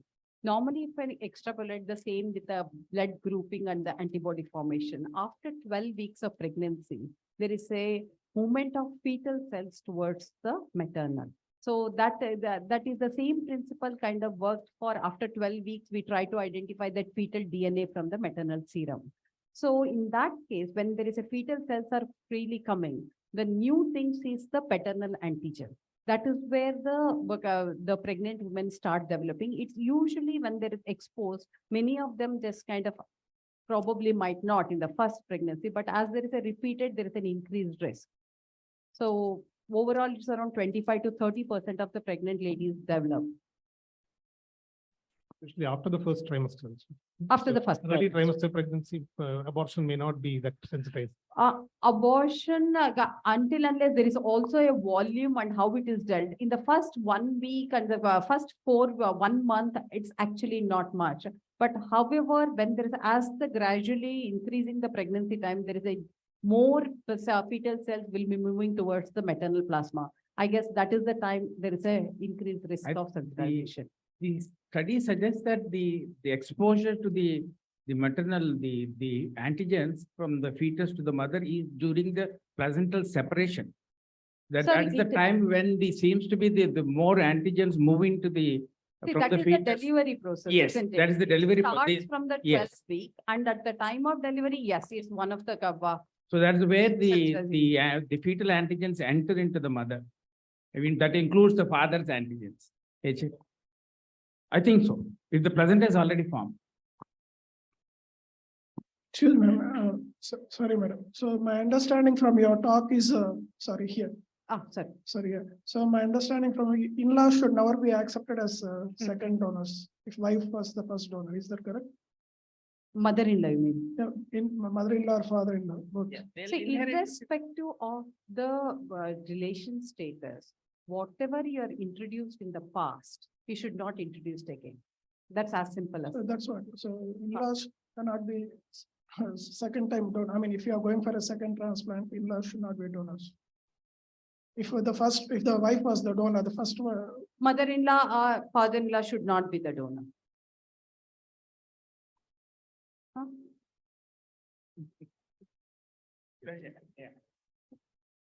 No, you probably check for the antibody, No, but if they have an antigen against it could be from the father also. no, See, no, that's the thing.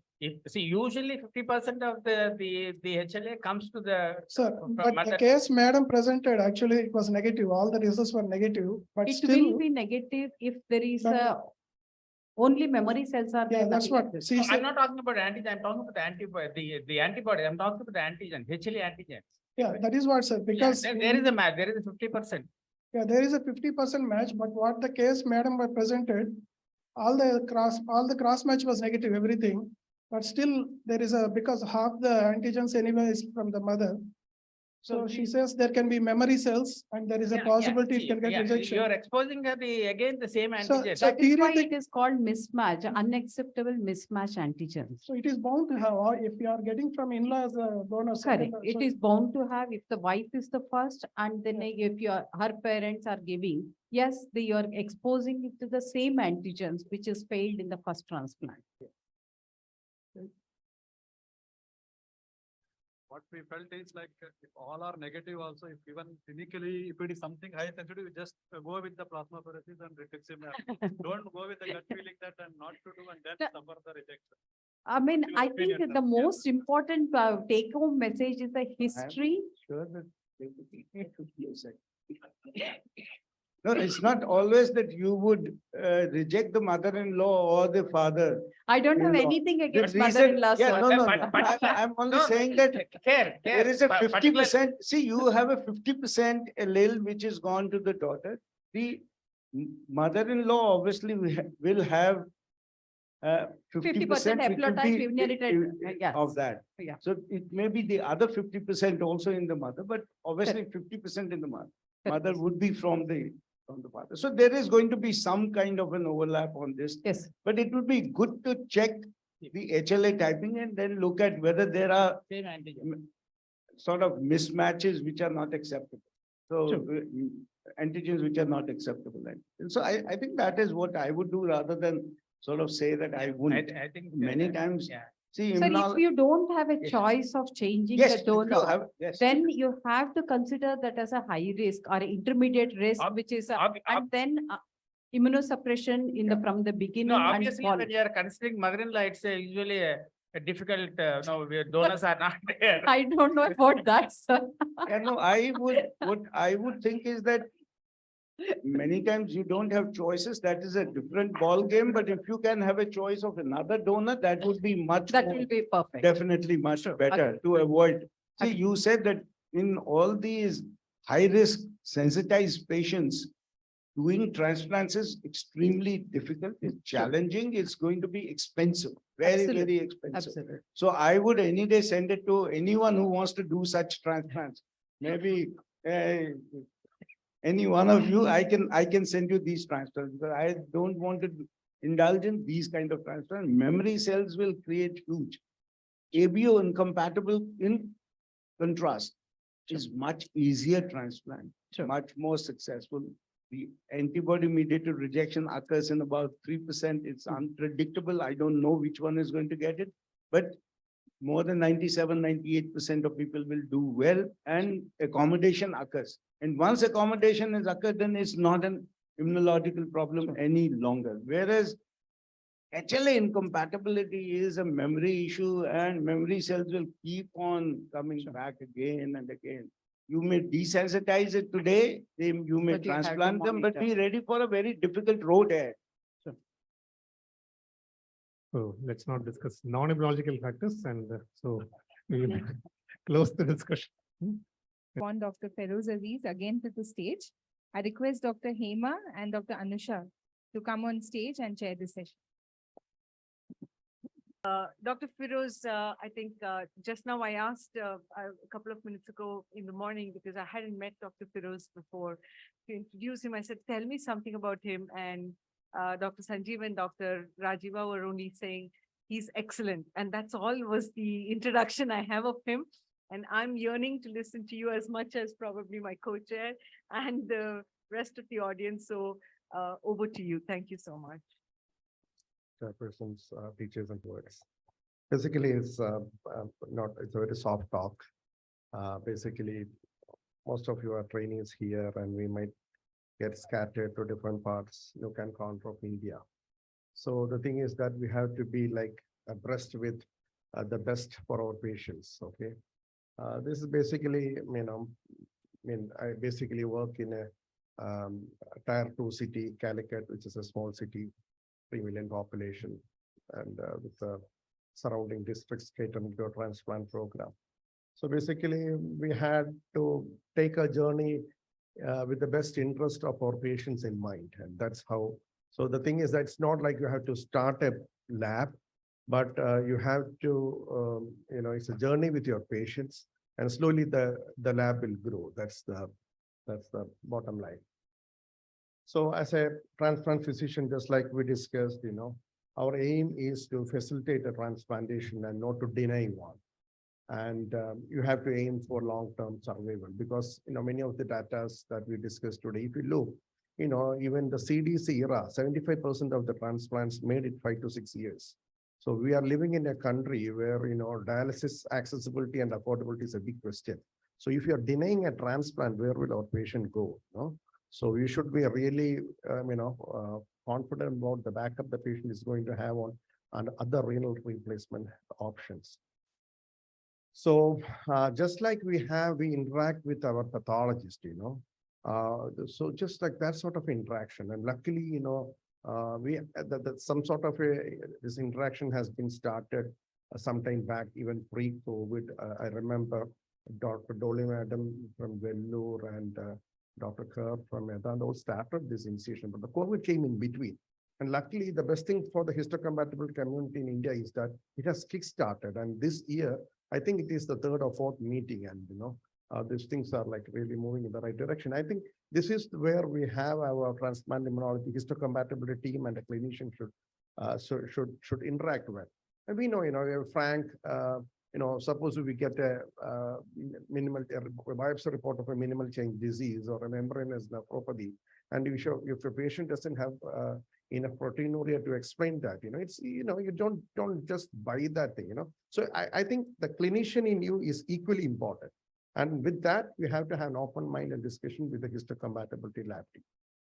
So basically what is happening in a lab is basically HLA typing, and we have to look for HLA antibodies. So looking for HLA antibodies is highly contextual, okay? So when you have a donor identified, all workup is done on the eve of transplant or week before, we do a cross match. That is again looking for an antibody before you have a donor and a patient identified for a transplant. Now, suppose your patient doesn't have a donor, he walks into your clinic, wants to explore his transplant options in the disease donor program. Then, he has come to explore the feasibility of a transplant.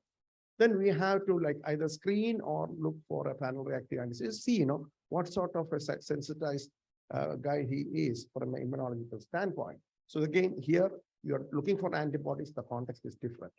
Now again, look for the donor-specific antibodies. Before transplant, we do, when you have an issue with a cross-match, you have donor-specific antibodies, you have to desensitize them or find a matching donor. At the same time, post-transplant, if you have an antibody-mediated rejection, so the same test, in different contexts has different importance and different platforms, maybe many times. So the one caveat that we have to understand is that all the testing that you have described today since morning can only pick up the antibodies that are formed. We still don't have a test to pick up a memory cell. So how my memory is going to work tomorrow, we don't know.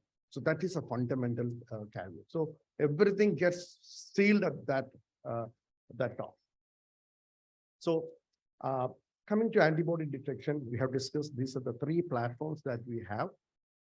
So okay, I told you we discussed the different contexts that we have. But as a clinician, what is saying, I'm sitting in my hospital, a patient comes. First thing that I have to look ideally is that just like, whether he is having any HLA antibody, he is a sensitized guy, how immunologically hostile he is. If so, then I have to look for his donor-specific antibodies.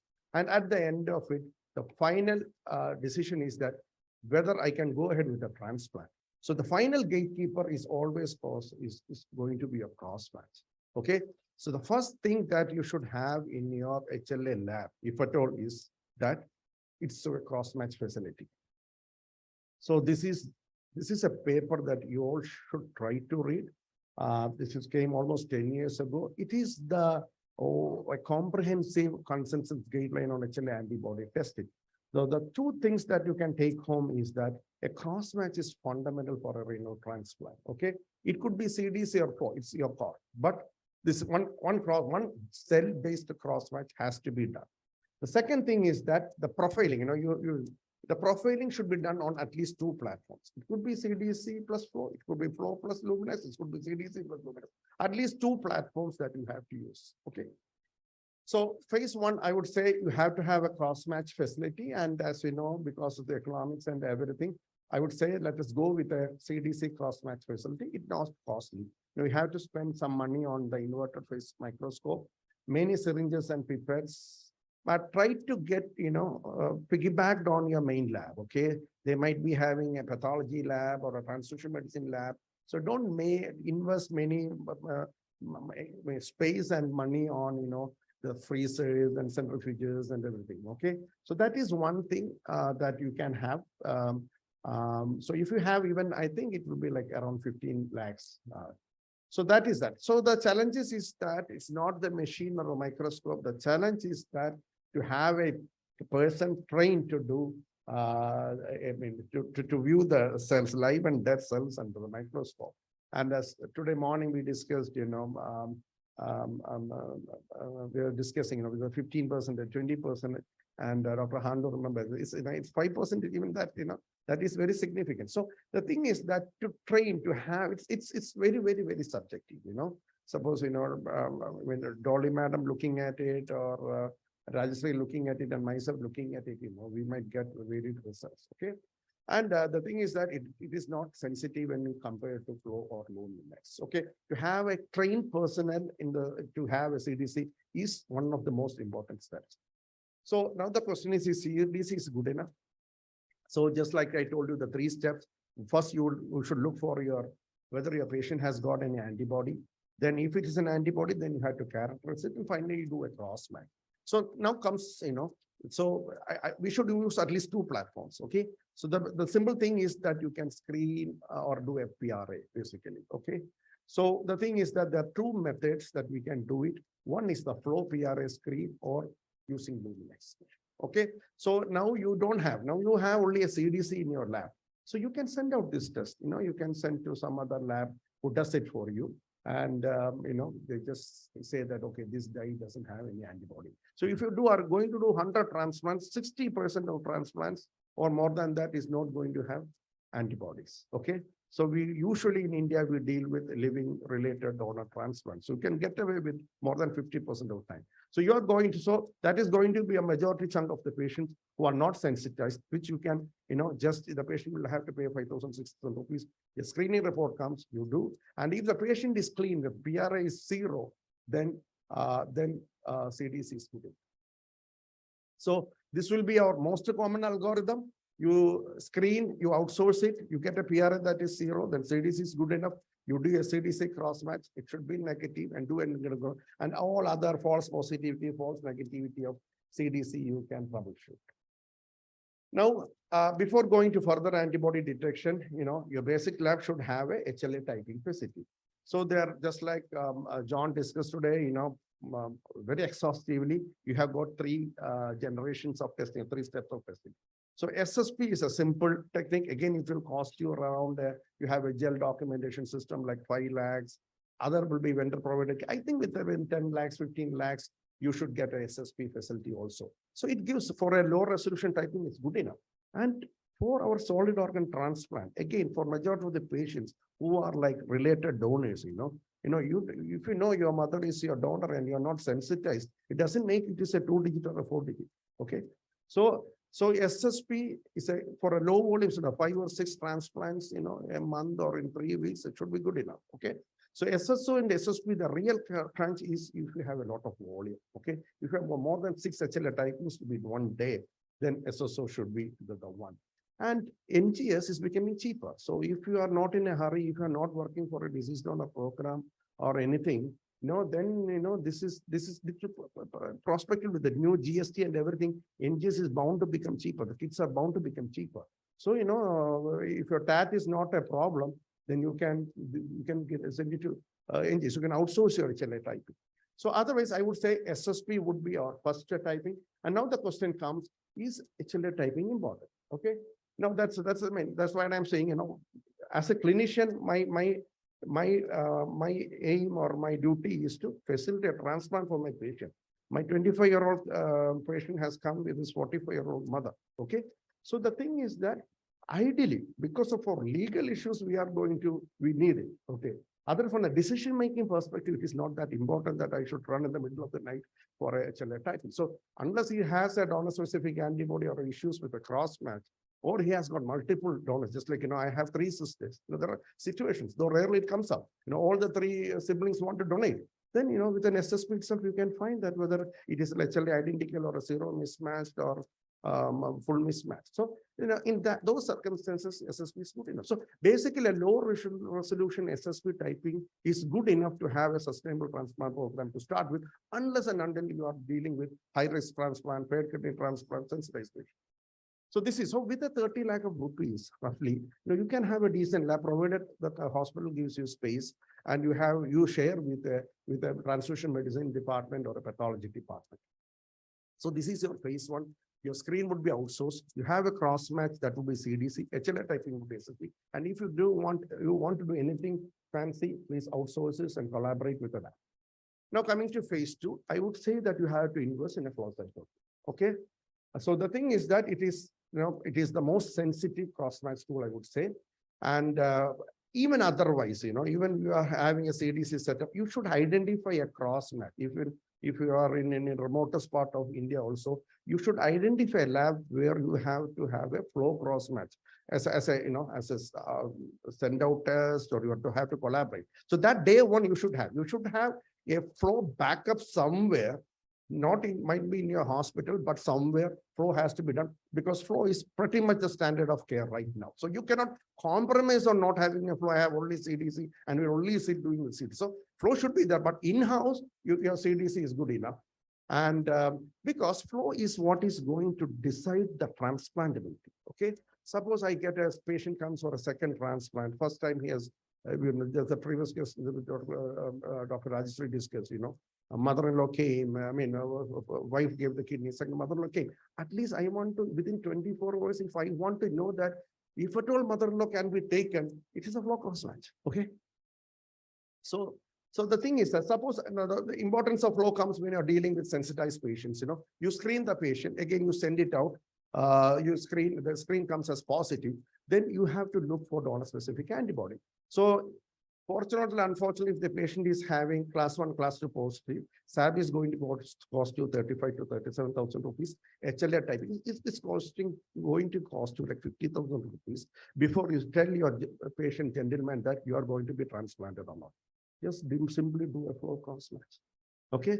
Within 7,000 rupees, within 24 hours, you get an idea that whether you can. So the communication becomes very effective. Your patient is going to stay with you. When Vijay sir tells that you have to pay 40,000, the patient will pay at his level. But when you say, it won't stay. That's not a difference. So you have to build a relationship with your patient and understand until you give them clear guidelines. So this is what we are going to. Let us see whether your mother-in-law works or not. Then the communication becomes easy. So there is enough data. I think this was shown by Sam, because in the CDC era, what we are missing is like 18 to 20% of patients have a cross-match, have a donor-specific antibodies, which you are merely missing by doing DSC. And out of that, almost, if you have 100 patients, 35 to 55% percent of patients are having ABMR. Okay, so this is the process. Flow should be a standard of care. Even if you don't have an in-house flow from day one, you should have a tie-up with a flow center. So the thing is that the another advantage is with flow is that you, just like Dr. Hantu mentioned, you can do a flow PRA. So you need not outsource it to a Luminex facility. You can do a flow PRA. It's quite good, and you can give you whether the patient is sensitized or not sensitized. And procurement is that it's a flow cross match, we need only very, very basic flow cytometer, the old fax caliber should be good enough. You don't need, multi-laser, multicolor, this thing, okay? And the thing is that most of the hematology or oncology labs, it should be somewhere. I don't think that there would be a facility where there's not, even otherwise the research lab will have it some. So it will be there sitting forever in research labs, you can have some sort of working arrangements. The challenge is to get it standardized. The simple thing is that you have to give to and fro flight ticket to Dr. Handu, and he will get standardized because it is very, very tough. That means it's very, very important. Unless and until you have a good starting point, you will lose everything. So standardizing the flow is difficult. So the thing is that try to get hold of, even in my area in Calicut, in 3 kilometer radius, there were 2 flow cytometers. Okay, even in my lab, what I did was that 1 year we got a refurbed flow machine, which is fax cal, which is rock solid. And what happened was that the oncology people and the research people and the nephrology group, both 3 departments clubbed together. Everybody gave 10 or 12 lakhs, and the machine was here. And the research people and the oncology people have not even visited even once. So the machine happened to be under our control. So the challenge is to get it standardized. Okay. So the thing is that jokes apart, I'm seriously saying that somebody of Dr. Handu's caliber or someone should supervise it and get it standardized. So the phase 2, if you have an in-house flow cytometer, so you can do in-house flow PRA, you need not outsource it, and you have a flow cross match that can give you a final, it would be a final gatekeeper, and you have SSP typing is even good enough. Okay. And if you want, if you have donor specific antibodies coming up, tease out this thing, then you send out your Luminex. Now the phase 3 is procuring a Luminex. Okay. So, it is a very sensitive platform. It can pick up very low titer of antibodies. Again, the importance is that if you are going to play with your Luminex data, you have to have a cross match anyway. Okay. With Luminex data, you are not going to do anything. So to have any meaningful interpretation of your Luminex data, I would say you have to have a flow cross match. Okay. CDC, they are falls apart. So phase 3 would be like, you should have a Luminex. Then you can screen with your Luminex. You can do a flow cross match, and you can do typing with Luminex. Okay, that is, you can do SSO typing with Luminex. But again, unless and until you have enough volume, I would say that you use your antibody for your Luminex and you do typing by SSP. If it's a big volume, like more than 6 at a time, then SSO would be viable. So space, you have to have with the laboratory guidelines and NABL and everything, workflow, you are handling with the DNA sensitive material. I think you have to have space. I think everybody should visit Rajeshree's lab. It's the most cute and compact lab in the whole of India. I think in Bombay, we know the space constraints, and it is. So so the meaningful utilization of space rather than so many like square feet, that would be this thing. And apart from infrastructure, all this thing, you have to have manpower findings. And the most important thing is as collaborations. You cannot start, I have collaborated with Ahmedabad, I have collaborated with Vellore, unless until their support, nothing would have happened, no doubt. So the pros and cons is that faster turnaround time, you have a convenient thing. It might be economic in the long run. The quality you're comfortable with the quality standards. But the most important thing is the last one, immunological profiling. All these paired kidney transplant and everything, you have to do a lot of cross matches. Your patients cannot pay for that. We do everything in black, to be frank. Okay.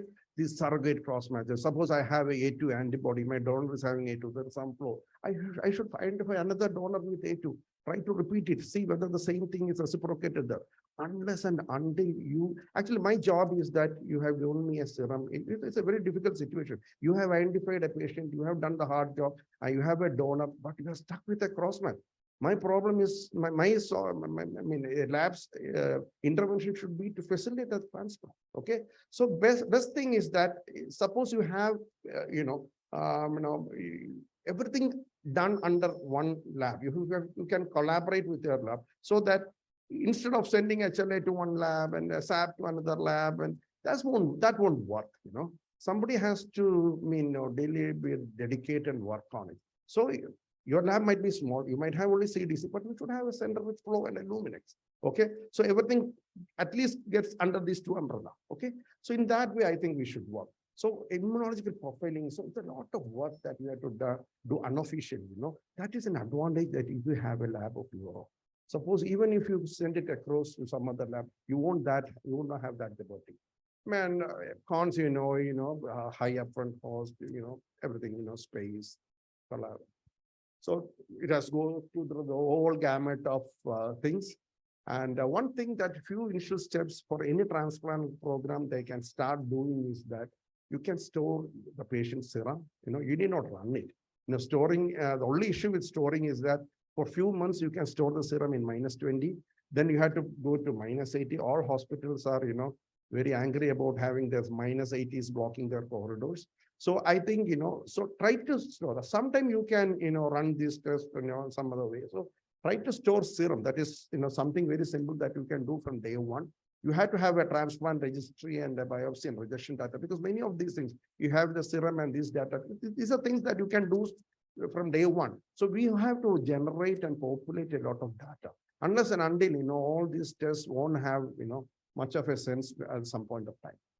And you have to prime your patients that, so in our coordinators have inculcated the counseling that, frequently your bloods will be drawn for future long-term assessment and this thing. So the patients are also aware, they have to come. And some patients are very religious. They come to, bleed, every 3 months. So we have a protocol. With COVID, it has broken down. So every first 1 year, every 3 months, they have to bleed. And after that, yearly, six months, something of that sort. But so, they were we gave them a card. So we have their serum stored in this. So that is patient counseling can be done. And on board, management has to be on board, because at the end of the day, if it's just like an emergency department or just like a dialysis unit, your transplant immunology lab is also, it should be sustainable, it should not bring big losses to them, but you cannot give them big profit from the lab, because when the program goes bigger, your responsibilities get bigger, and you have to, a lot of typings, and this thing might have to be done through this thing, out of your official this thing. And you have to look out for collaborations from day one. Thank you. Congratulate the organizers who have arranged the topics in an organized way, starting from a basic of the lab, CDC, flow, HLA, Craig, multiple, epitope matching, and then interpretation of results, and finally to bench to bedside. So it was a wonderful organization, and thank you for the talk, Dr. Aziz. The session is open for discussion. So thank you for that. Really very good presentation. Anybody has any questions from the audience?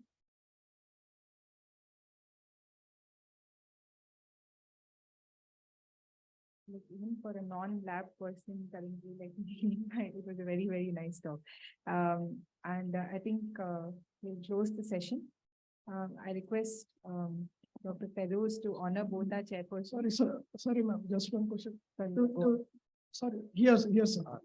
See, the ones which we sent to, because we outsource the serum, to the labs actually store the serum, because suppose if you send for a cross match, because you are suggesting to store the serum, right?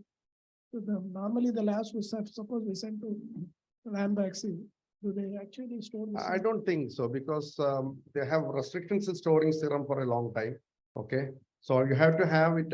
You have to consult these patients, and you have to have some protocol. You cannot store it. You have to pass it through your IRB. That you have to name your project or something, and to get it officially only you can store the serum. Okay, so all those people they won't be storing, and it store in -80 is not feasible.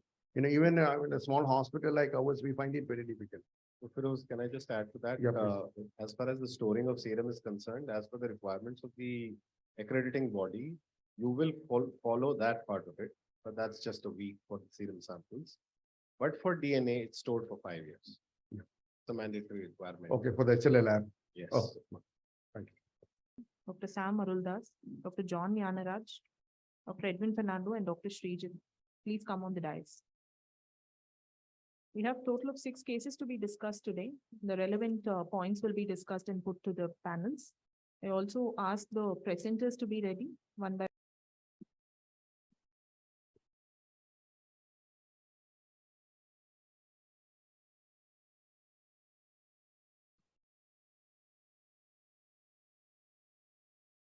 Good afternoon.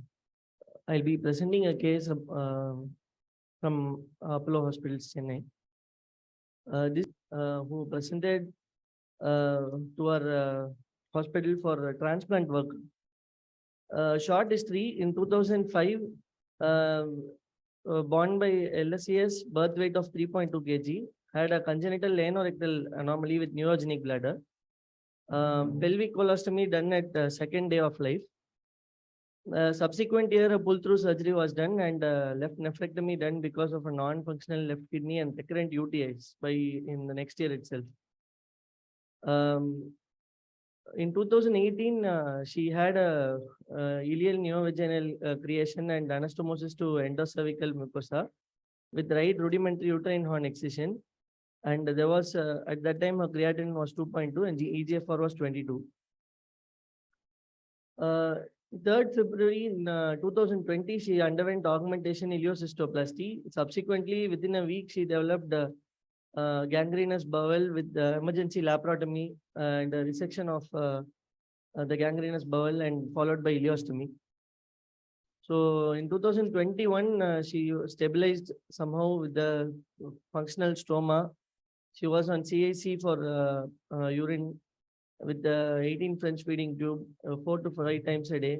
There was bladder wash was given once a week. And, ileostomy closure was done. She was started on dialysis and she presented here for transplant evaluation. Sensitization history: 1 blood transfusion during the emergency bowel resection and 3 blood transfusions during the dialysis period from 2021 to 22. No prior history of transplants, no assist devices. Inflammatory events, she had multiple surgeries, multiple UTIs, and bowel gangrene 2020. So transplant workup, her blood group was A negative. CDC cross match was negative in April 2022 in her native place. Donor was the mother, HLA haplomatch 3/6. HIV, HBsAg and anti-HIV were negative. Mother was 53 years, O positive, no comorbidities and normal renal parameters. Here the first CDC cross match was 100% positive. We recall that 2 months earlier, the CDC cross match was negative. In between, she had received 1 or 2 blood transfusions at a native place. So then she was desensitized with some immunosuppression, mycophenolate and steroids. It's not ideal amount of immunosuppression to be received, but then she has received only that much. And then a repeat CDC was done 2 weeks later, which still remained positive. She, however, a flow cross match was not done due to cost constraints at this point. And then a single antigen bead assay was done, which showed MFI of, she had a donor specific antibody at AL0203 with MFI of 5607, class 1 positive. And the DRB1 also class 2 is positive, which is a donor specific antibody. She had, she then received a desensitization with 500 mg of rituximab, tacrolimus 0.01 milligram per kilogram in 2 divided doses, mycophenolate 750 milligram twice daily and for a period of 3 weeks and 4 sessions of plasma exchange in between. And then the repeat DSA showed a MFI or A0203 with the increasing titer of 6,278 and MFI of DRB1 with the increasing titers of 1,274. She was then not transplanted. She still continues to be on dialysis. This is the HLA phenotype report. This recipient and this the donors one, where we find 0203 is where she has antibodies.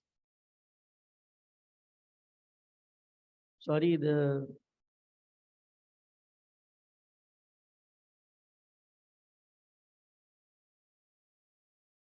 0203 has 107, that's a high title. What's wrong? We have a few questions about this case to the panelists. So one is, in this patient who is having 100% CDC, would you even go ahead and transplant to the same donor? Would you attempt desensitization, or would obviously choose a second donor, or waitlist this patient? Throwing open it to the, mainly the clinicians in the panel. So would you even go ahead and do something, or you would straight away look for another donor? Yeah, I would say go for another donor or enroll this patient in a PAD kidney program. That will be. If I can add something, just the MFI of 5,000 and 100% CDC, somehow it doesn't fit in. Yes. Because we know that, like, when there is an MFI of CDC becomes positive 100%, there are some studies which kind of looked at it. It becomes positive 100% only when there is a MFI is more than 7,000. Somehow, I doesn't just go- wonder whether something else is happening. Is it a IgM or is it non-HLA or something else? We definitely need to first investigate why CDC is 100%.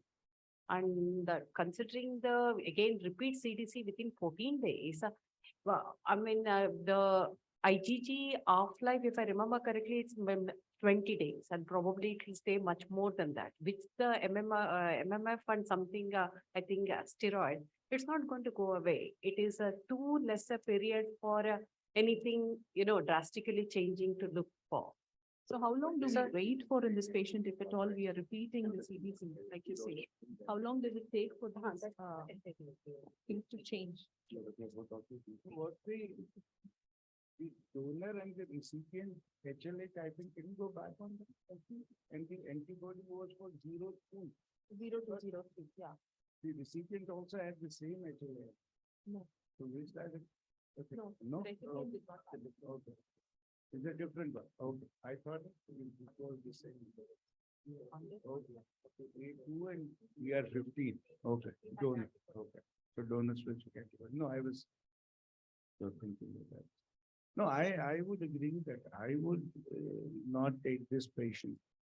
And I'm not sure whether MMF and steroids are good desensitizing agents for reducing the donor-specific antibody. So I think if at all a desensitization and one wants to really go ahead with transplantation, then you will have to do plasmapheresis, rituximab, and maybe IVIG. You would obviously start immunosuppression with the idea that they may not form more antibodies, but getting down preformed antibodies with mycophenolate, mofetil, and steroids probably would be the most ineffective method of hoping that the cross-match after 2 weeks would become negative or less intensive. I would not think that is what agree. One thing was just echoing the same this thing. So the thing, we have two issues here. So you have a donor-specific antibody that is documented. The donor has it. Now you have a cross-match positivity. You have to fix both. Okay. So for the cross-match positivity, I think you have to go to another platform flow. Okay. Because if it is a class 1 antibody going to give you a positivity, then we expect T and B to be positive. Okay. So that's a simple thing. Unless you have a T positive, you don't expect a CDC to be positive. So I would recommend doing a flow and see here where everything is. This is one disconnect that I was trying to communicate. Now, CDC, to interpret your SAP readings with CDC. Okay. Second thing, the antibody should be real. Can you just go through that antibody one? Yeah. So this is a A2 thread. Okay. To the 2324. So antibody is real.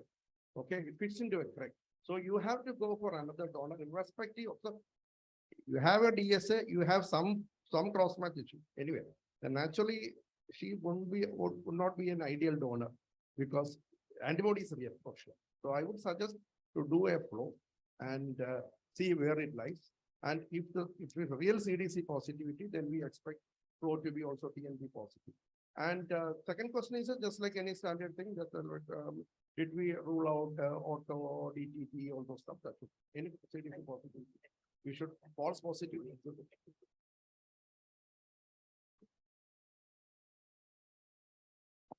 One comment here, if we consider CDC is false positive, then we can go ahead with the transplant, right?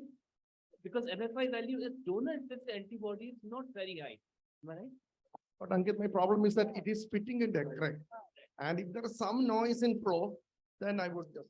Flow was negative, if the flow is negative, and then probably is a low titer antibody and maybe hemoglobin induction with maybe 2 or 3 plasmapheresis to get the so get these antibodies down, or maybe even people have done up to about 3,000 to 4,000 MFI values of donor-specific antibody just with hemoglobin itself, and have shown reasonably good results actually. It's only the high titers that if you want to go. And in patients with such lower titers or titers which are not matching with the CDC positivity here, is there any point in waiting for some time and repeating these tests or straight away discounting the donor? Most important. You know, I was just wondering, I mean, if you look at conventionally with respect to the test, CDC borderline, then doing a flow and flow being positive, you interpret it in a different connotation. But if your CDC is 100% positive, flow has to be 100% positive.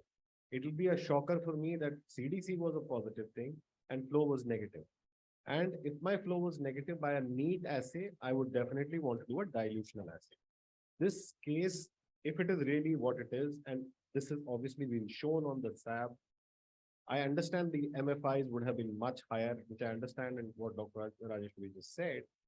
But with 100% CDC positive, my flow will be positive for sure, and I'll be very, very surprised if it turns out to be negative. And if it turns negative, I'll do a dilution for sure, maybe a higher one. Yeah, if this is a true CDC positive. Thank you. If there's no other discussion points in this, can we move on to the next, please? I call upon Dr. Lakshmi from CMC Vellore to present the second case.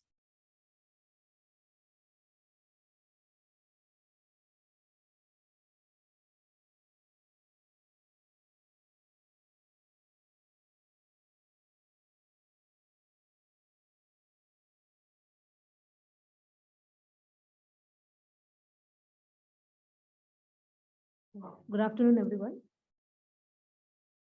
First, a warm welcome from CMC Vellore. Today, I'll be discussing a case which we have handled in our hospital. This is a short history prior to his transplant. He was diagnosed with a posterior valve in his early infancy, and he underwent multiple surgical interventions and ultimately ended up as a ESKD at age 10 years in 2018. After 1 year of dialysis, we had done transplant in the age of 11 years in November 2019. Mother was the donor. She had a 6/12 match with CDC and flow being negative. He had a uneventful transplant with ATG induction and triple immunosuppression, and an added of creatinine of 0.7 was achieved on day 5 of post-op. He had a fairly uneventful period for the first 8 months post-transplant, following which he had some infections, which was minor and was managed as OPD basis. He had a major event last year in March 2022, where he was admitted with a symptomatic graft dysfunction with creatinine of 6.9, associated with complaints of loss of appetite, loose stool, significant weight loss of almost 16 to 18 kgs in last 1.5 years. At that point of time, child was on steroids, tacrolimus, and MMS. With this presentation, we kept a differential diagnosis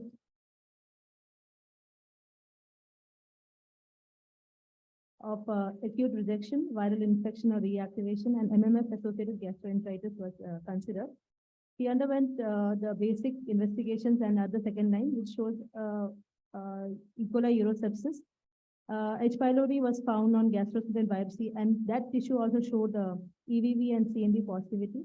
Viral serology showed EV viremia along with BKV viremia. In view of graft dysfunction, biopsy was done. The biopsy showed features of moderate to severe inflammatory infiltrates, leukocytes, infiltrates.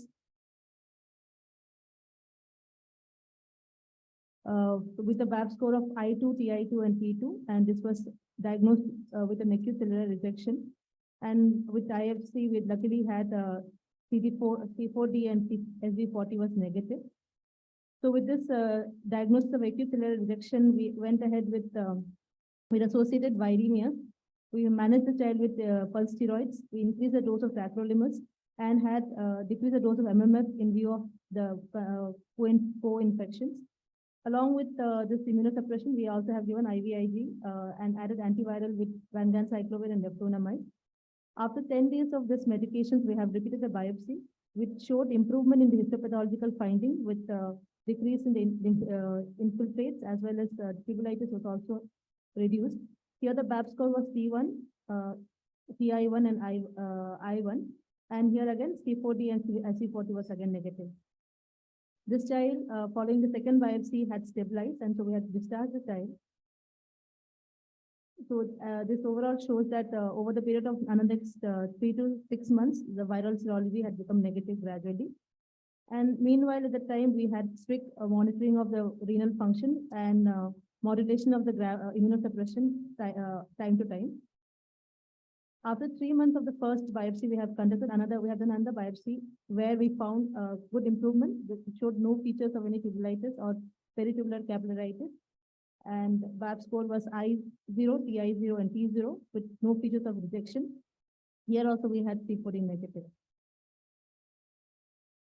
So we initially could not do a single antigen assay due to financial constraint, but we could do it after 3 months, where it was found to be negative for both DSA and non-DSA. This is a trend of creatinine. At present, child is doing well with a baseline creatinine of around 1.5.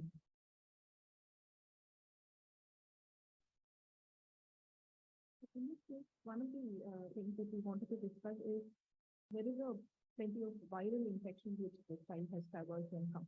So how much of an effect this viral infection has directly on the graft? Does it contribute to also a future rejection episode? And this graft dysfunction in the presence of an interstitial inflammation, that can it be interpreted as only a viral direct effect or an acute rejection? And when it's simultaneously, you have evidence of both. You have a rejection on the biopsy and you have a serology confirming these viral infections. How do you go about treating these?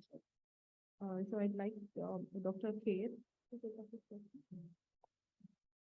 Yeah, I think I actually am surprised that actually the way it got treated is become better. So there isn't any better proof that this treatment has worked. But if I was to have this patient, I would have probably not treated him with methylprednisolone. I would have considered this to be part of the presence of CMV and BK virus. Tells me that the body is crying. These are infections which are prevalent in our patients, and these are infections which are there. CMV is already there in our body. This is reactivation of CMV and BK virus in the body, which is nothing else but high immunosuppression in this patient. So this tells me that this patient needs a reduction of immunosuppression, not furthering giving more reduction, increasing the immunosuppression. So I would have probably at that point of time given IV immunoglobulin if the suspicion for acute rejection was very high. On a biopsy, it gets extremely difficult to say that this interstitial inflammation, including tubulitis, is not related to the viral infections at that time. The BK virus especially is the one which is notorious for this. But BK virus staining in the biopsy is been negative. So although BK virus viremia was demonstrated, I'm not sure whether BK nephropathy was also a part of it. But cytomegalovirus is also, CMV is high titer. So I would have treated this patient with IV immunoglobulin. If I considered rejection as also a concomitant one, even at that point of time, I wouldn't have given a methylprednisolone. I would have reduced What I do for patients with cytomegalovirus and Zika virus nephropathy is to take off mycophenolate mofetil. I would, if the dosage of steroids is also on the higher side, I would reduce the steroids also at the same time. And then keep the tacrolimus at the same dose as it is. So I take off mycophenolate mofetil completely till the virus and the viremia are gone and clinical patient recovery has occurred in this patient. Now, in a patient where the clinical suspicion of acute rejection is, I haven't seen many people, you have to be very unlucky to get acute rejection along with infectious diseases at the same point of time. It doesn't happen very often. I can tell you from my experience, if it happens rarely, it doesn't happen very often, but nephrologists and patients are so scared about reduction of immunosuppression, especially around the first few months of transplant, that they keep scaring me. Doctor, are you sure that you're stopping mitochondrial rejection will not happen? They said that you have to, if you have done some bad things in life, then probably God might punish you. But otherwise, I haven't done these things, so I think God should be with me. I will help you there. So it's difficult to predict what's going to happen, but usually I consider that these infections tell me that the immunosuppression is high, and I have reduced immunosuppression in these patients, and most of these patients would do well with reduction of immunosuppression. Here story is good, so I can't contest this, so they have done well. But in my opinion, probably, I would like to maybe listen to Srijit and maybe Edwin about as to what would they do in this kind of a patient. This is how I would. The first thing which struck me is that why should this patient should have had rejection? Like there is no reason for him to have rejection. There is no non-compliance. This is more than a year after transplant. So the probability of acute rejection itself seems very low. You don't see that unless, of course, your patient had some infection. You try to treat the CMV or BK virus or even the pyelonephritis by reducing immunosuppression. And at a later date, you get acute rejection, which also was not the case here. So I would say it looks highly, it's surprising to me that this patient had rejection. I would think probably this is something else also. What are the other possibilities? The only other odd thing is that BK viremia was detected, but the titers were pretty low. It is only 12,000. So that is, and SV40 was negative. There were no viral inclusions reported in the biopsy. So all those leaks. So I'm not sure, but the most striking thing to me is why should he have acute rejection? I would think probably he didn't have. He had probably some other pathology. Thank you. There's nothing to suggest a non-compliance. And if you think that this is not a rejection, then probably not escalated the immunosuppression that should have been better. Although one would not like to have both a rejection and an infection at the same time, but we do in clinical situations often come across, and this dilemma of whether to treat it as an infection or a rejection often happens. And we wish that there is a clear solution, clear differentiation between these two. In that context, is there any newer tests that you think that would aid in identifying these, or newer tests that some of them, like the cell-free DNA or something, are yet in that position to differentiate between an infection or a rejection, or any clinical pointers that the clinicians would use to differentiate between an infection and a rejection? Yeah, unfortunately, cell-free DNA in this kind of a situation where you have, if you are looking at BK virus nephropathy and CMV infections, probably will not be very useful in this kind of a situation. So if you didn't have these infections and you had only to think whether this is rejection or this is not rejection and you're not wanting to do a biopsy, then probably maybe the cutoff is reasonably and your cell-free DNA levels of say 1 and above that, and your situation is also consistent with a high suspicion of clinically suspicion of an acute rejection, then I would think that these tests are useful. These tests are useful predominantly in the US, where this test is done free and patients are frequently followed up with frequent. These are done on a monthly or 2 monthly, 3 monthly basis. But for us to use this test in this kind of a situation is going to be extremely difficult. So we occasionally use this predominantly in a patient where biopsy is with difficult patients is not agreeing to get a biopsy done, and then infection is not that much under consideration. But if infection and the rejections are both there, then I don't think cell-free DNA would be very useful, because cell-free DNA in any kind of tubulitis would be positive. It is positive in urinary tract infections, PK virus nephropathy, as well as CMV involvement in the kidney as well.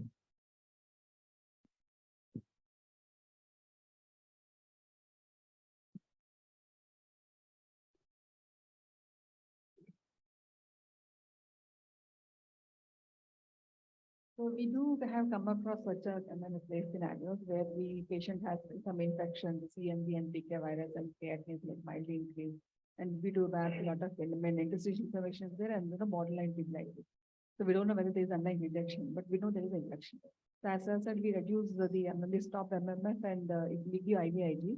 Other two measures what we are following, and literature has shown that we can actually switch to the everolimus. They have some antiviral property.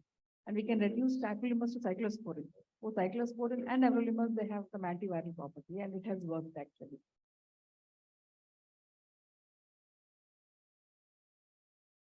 Actually, one thing, while we are on the PK virus, because this is something which occurs fairly commonly in the post-transplant period, I think there is usually a knee-jerk reaction of doing so many things at the same point of time, and we do multiple things. You want to do too many things. The creatinine, and patients are also worried because the creatinine is slightly gone up and it's not come down, and the PK virus is not coming down. You do weekly PK virus, it's slightly gone up only. And that's probably because too many things are being done. So what is being done is that MMF is reduced maybe by 1 tablet to 2 tablets. So half measure reaction kind of thing. Then you add leflunomide, which is again an immunosuppressive agent actually. I don't know how much of anti-BK virus there is. There isn't any good proof, no good study, I can tell you. I've looked at that literature very, very carefully. Leflunomide, I don't think there is too much of evidence to show that there has got any clinical effects on BK virus. Same is with ciprofloxacin and so many other things that have been used in these drugs in the past. So reduction of immunosuppression is the only thing that works in these patients, and you need to reduce immunosuppression effectively. So one of the anti-proliferative agents will have to go, or if the viremia, like in this patient, probably it was okay that the viremia is not very high as 3%, and maybe just reduction to half a dose of mycophenolate mofetil probably may have been tried to start with, and if the BK virus is going down, then I would probably continue with that kind of a thing. But otherwise, I would stop. And just see, this strategy of everolimus is good, but then what you do is you reduce mycophenolate half, add everolimus, and then, so there are 4 drugs which are added. Instead of 3 drugs, now patient is on 4. And if leflunomide is all, now immunosuppression is 5 drugs. So basically, you're not reduced immunosuppression, you've increased immunosuppression. So nothing happens. And that's why mismanagement of BK virus. So I think reduce immunity. So I just want to quickly add. So I agree with you, sir. So in the case of cell-free DNA, it detects both infection and rejection. So I have worked close to 181 lung transplant cases, and most of the time it detects rejection and infection. But cell-free RNA, which is indigenously developed in India, so it detects only rejection, doesn't detect infections. Yes, it's available. I do it. Available to everybody? Yes, Is yes. it available commercially? Yes, it is. Okay. What's the test called? Cell-free RNA. Cell-free RNA. Yeah. So there's a company which does it? I do it. Okay. It's my invention. Okay. Thank you.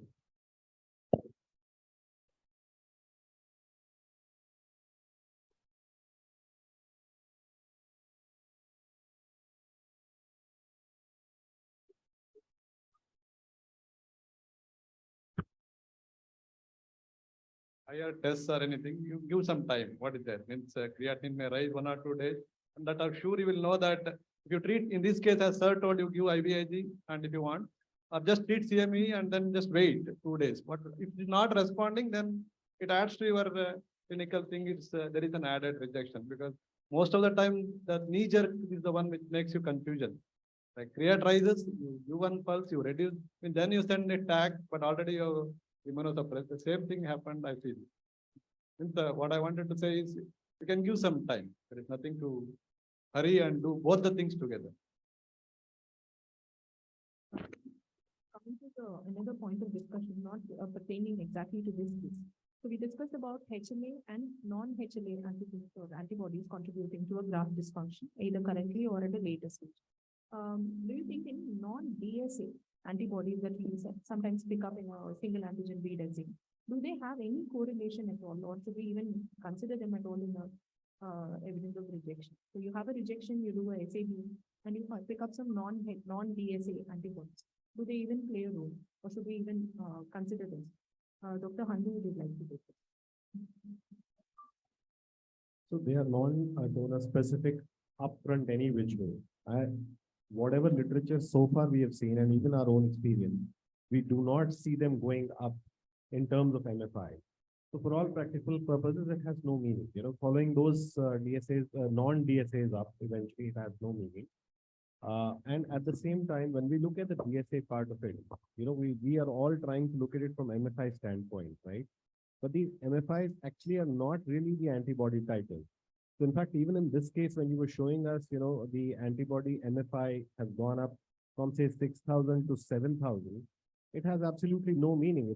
For me, it's the same. It is not, yes, the only inference I take from it is, yes, that it's not gone down.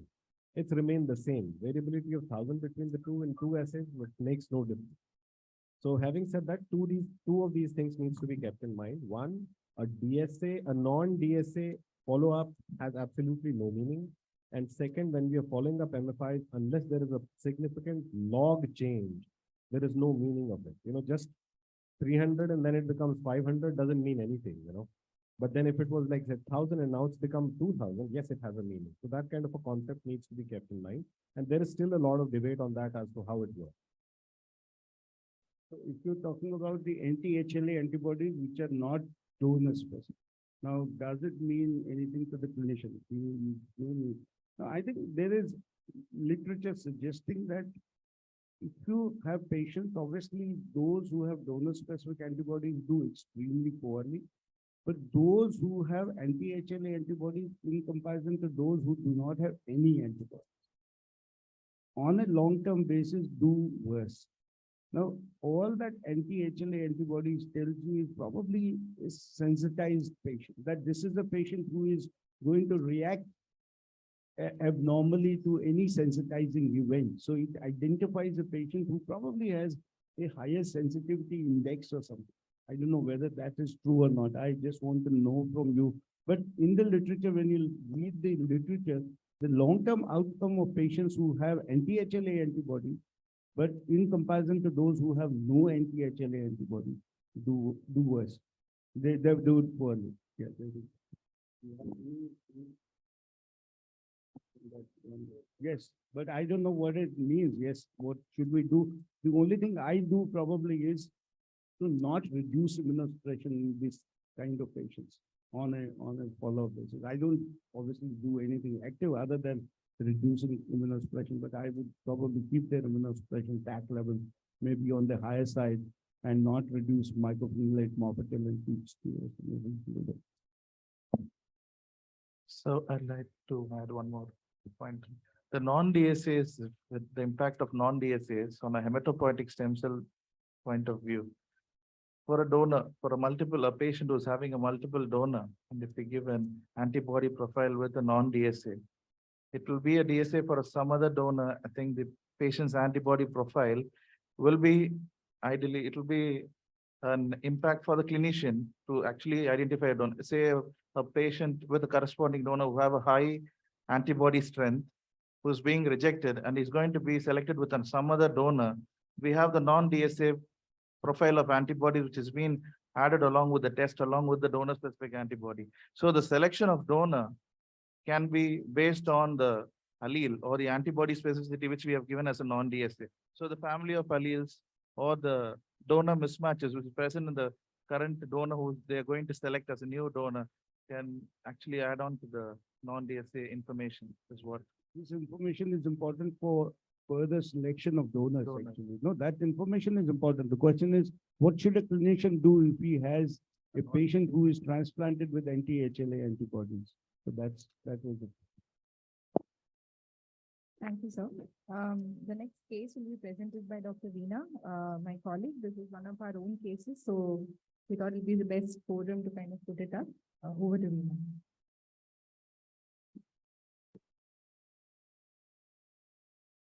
Our patient is a 24 years old female. CKD was diagnosed in 2021 during pregnancy. Subsequently, she underwent an abortion and she was initiated on dialysis from December last year. She was subsequently, the father was worked up as a prospective donor, ABO compatible. Now, soon after initiation of dialysis, patient was detected to be HCV positive and she was treated with DAA for 12 weeks. HCV RNA was not detected after the treatment.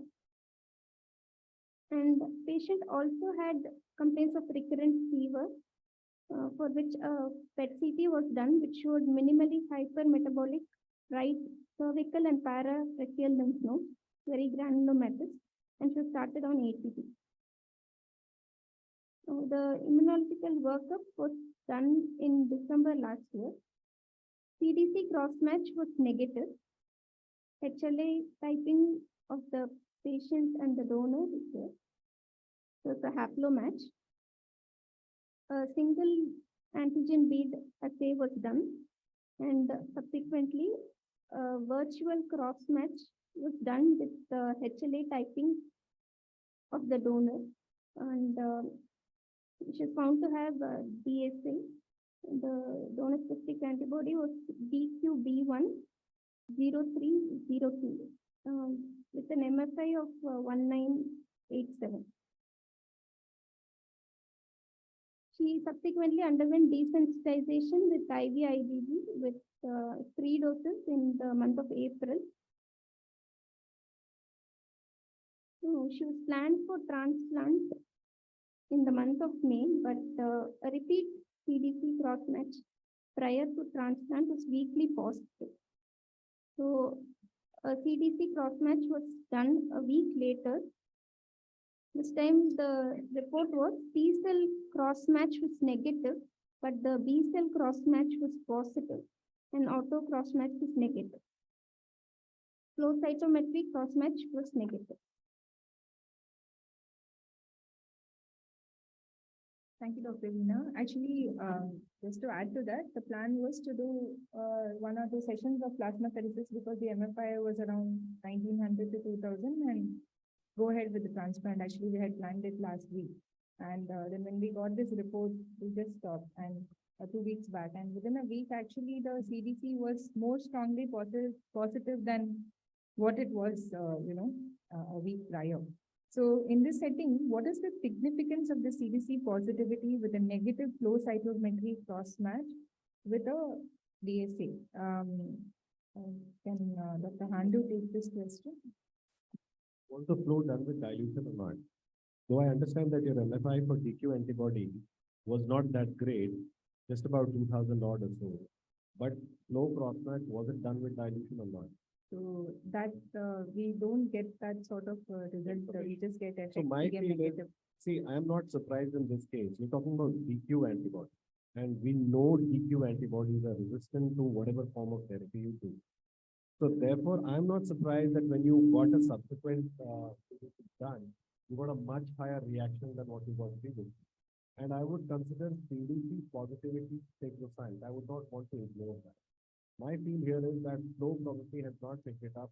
Either the technique, there was some issue in technique, or probably so my MFI actually tells me that the flow zone is unlikely. I would still want to do it in a dilation on a flow and then prove that that flow will be the case. But I'm not surprised that DQ has come up in a big way. Just the one quick question to Dr. Pandra. So as we can see, there are 3 beads with the DQ beta 10301, but only the difference is the alpha is the change. So the matter of fact that this patient has got a DQ beta 1 O3 O2, I kind of feel that probably I might be wrong.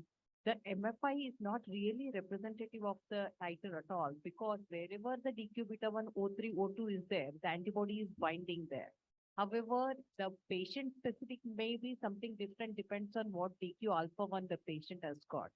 So I feel this 19 or wherever that I can't see the 1900 or 2000, it's much lesser than what it actually takes.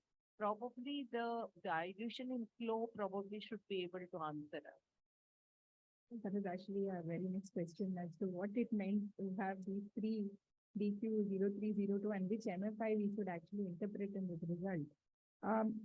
So one of the things we had in mind was, I wouldn't call it a sensitizing event, but this girl developed, she was in an outside center and there was a HCV outbreak. So she had HCV infection after the initial all cross matches were done, and we treated her and she's negative. In the meantime, she developed a fever, so we found that she had tuberculosis and she's on treatment. And the third event was that we did give some IVIG in between. So could this have resulted in a false positive CDC, like an IVIG cause a false positive CDC cross match? And if at all, yes, how long does the effect last? So IVIG, I don't think that causes this kind of a reaction, especially on B cells or T cells. What I know is that rituximab or any other antibody like that, whatever antibody you're using for therapeutics other than IVIG, can potentially go and bind to the fragment FC portion, FC receptors of the monocyte, which can eventually come in your analysis, especially on flow cytometry, but not on conventional CBC. So it's unlikely that that would have caused this kind of an event. That's one. Number point two, even if we say that IVIG was giving this problem, how long should we wait? Normally the half-life of IVIG is about 2 to 3 weeks. So ideally I would want to wait for 2 weeks if that is what I want to exclude. And 2 weeks later, I would do a repeat assay and prove that yes, indeed it was that or not. And perhaps, in my opinion, I don't think IVIG has caused it. I totally agree with you, sir. See, let me tell you, 1989, before the hepatitis C virus, it was being cloned at the same point of time, and we had high non-A, non-B infection in the dialysis unit, and at the same time, when HCV got identified, we did the test became positive, and our positivity in the dialysis unit came out to be 45% at that point of time. And gastroenterology department, which was working along with us, we sent this paper, it was rejected. There is such a high, although in Spain, another 3 months, Spain and then France and many other units also reported that incidence in dialysis units of hepatitis C was very high. And then during the same time period, we had just started our transplant program in Sanjay Gandhi, and we had multiple antibody mediated rejection. It was 4, 5 of these, we had lost 4, 5 grafts. We even stopped our transplant program because we didn't know what was happening around us. And at the same time, New England Journal of Medicine published a paper from England. I think it was from, I forget from which place in England, but this was a paper, and they also had in their pediatric unit 50% graft loss, all of a sudden happened. And then they, unlike us, are able to go behind the scenes and find out as to what had happened.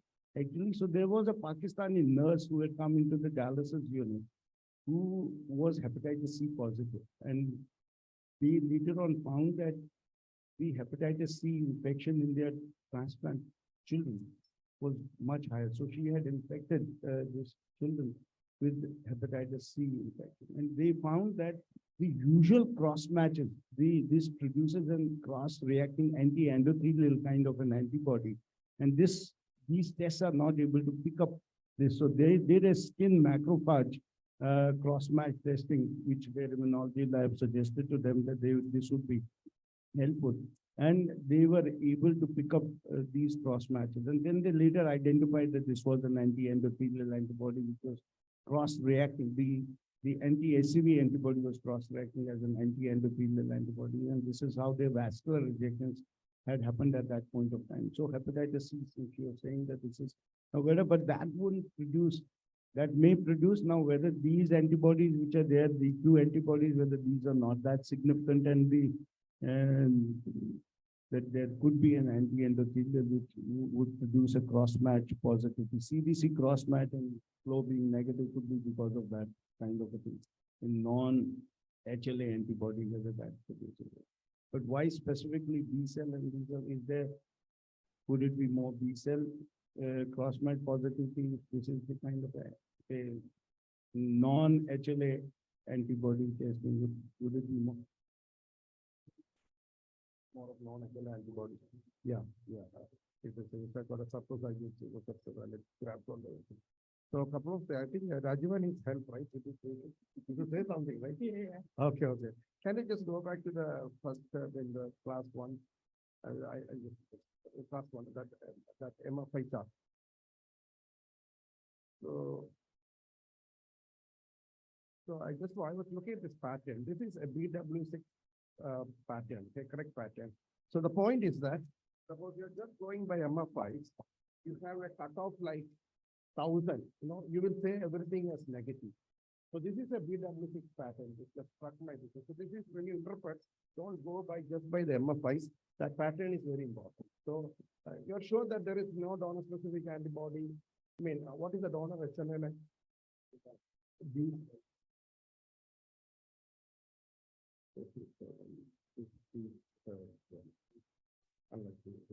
That is one thing. And second thing is that one thing that we all think is that we all think is that it doesn't correlate. Am I right? Yeah, it doesn't correlate. So we have to redo the thing all again. Okay. So what I would say is that you have to be sure with one of your cross matches, either CDC or FOC. So you have to talk with your lab, get it being repeated rather than chasing this positivity which might not have much of significance. That is what we feel like. So yeah, that is, Sam can help with a good cross match. They're in trouble. I think we should help them out. So on that note, is there any situations where the auto cross match can be false negative? Auto false negative. You mean that you have an auto antibody and it is not being picked up? Yeah. No, that doesn't happen.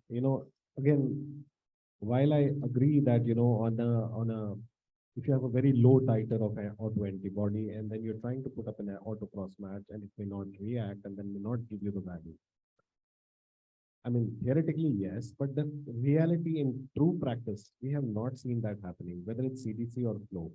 In fact, we use an auto cross match concept on flow cytometry primarily to rule out any background fluorescence because of that, which we might otherwise classify as negative or positive otherwise. So therefore, auto cross match negativity very unlikely when you're trying to put it up on a flow or a CDC cross match.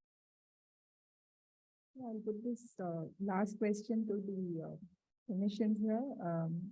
Dr. Dave, sir, Dr. Fernando, and Dr. Srijit. Is transplant an option in this patient with this donor? I think I would still keep this possibility and do a repeat CDC and a flow cross match. And I think EQ antibody is not a good antibody that I would want as a transplant physician. These antibodies are not good. And I hope that these are, although these are on the lower, MFIs are fairly low. And so I would feel these should not. Generally, by and large, up to about 3,000, 4,000, you should be okay doing a transplant. But if CDC and flow cytometric cross matches are negative, I think I would probably consider this transplantation. It would be still a higher risk, but you could consider transplantation. Thank you, sir. I just feel that. Do you have any?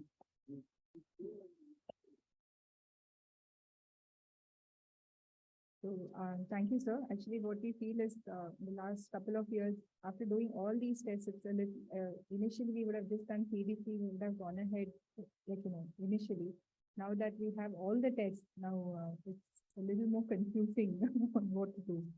Nevertheless, it's easier to prognosticate with the patient and it's easier to explain a rejection, I think, especially when they're paying money and financially also it's easier to explain. Now we'll go on to next case. Thank you, Veena. To Dr. Naresh Kumar from CMC Vellore.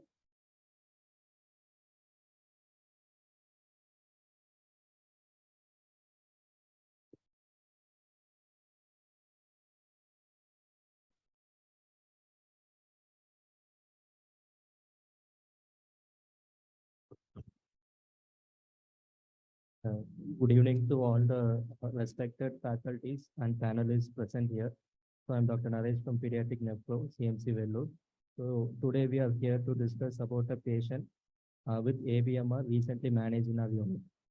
So going to a brief history, he is a 17-year-old adolescent male child with native disease posterior urethral valve, 3 years and 3 months post-renal transplant with right live related ABO compatible and cross-match negative donor with history of poor compliance to immunosuppressive medications, presented with gradually increasing serum creatinine levels from a baseline of 1 gradually to 2 over a span of some 4 to 5 months.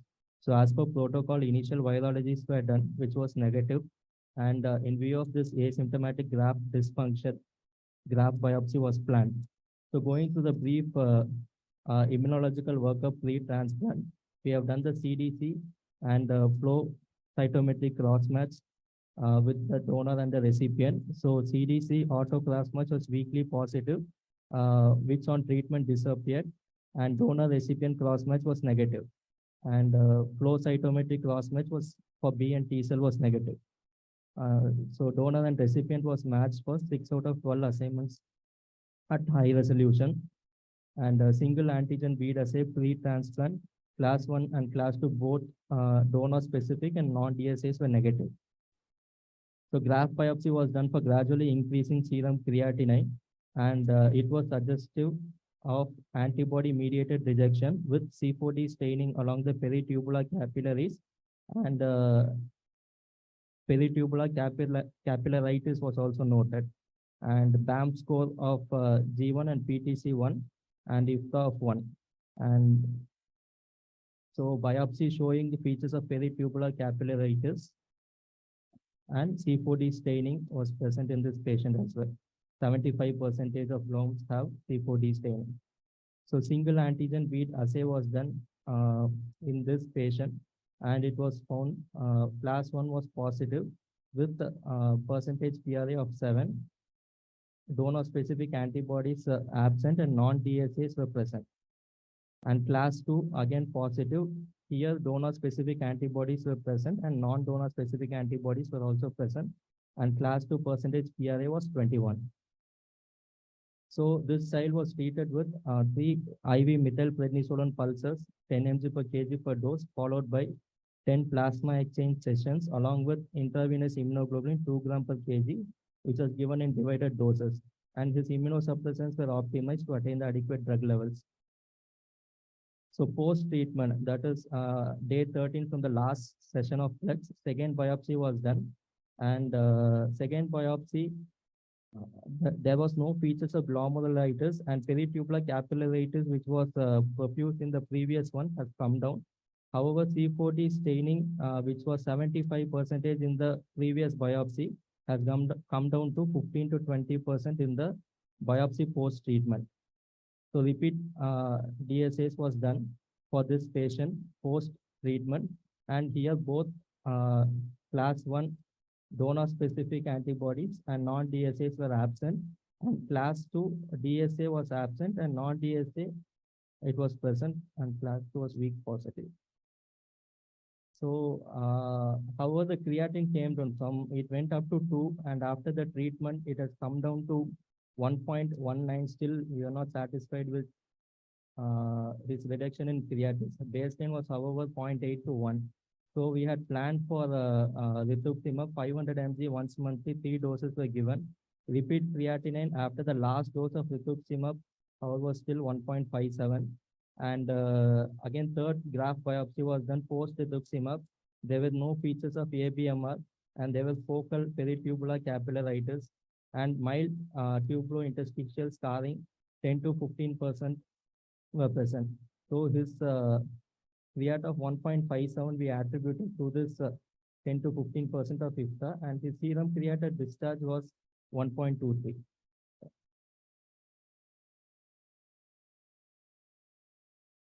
Thank you, Dr. Naresh.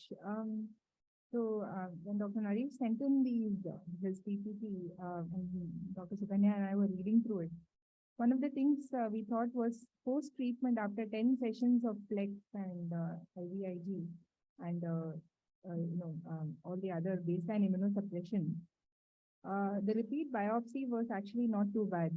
It showed a bit of focal C4T positivity. The DAC was almost actually negative at this point, and the creatinine I felt had almost come to the baseline from 2.1 to 1.19. So should we, at this point, would you actually consider stepping up treatment? Dr. Steve,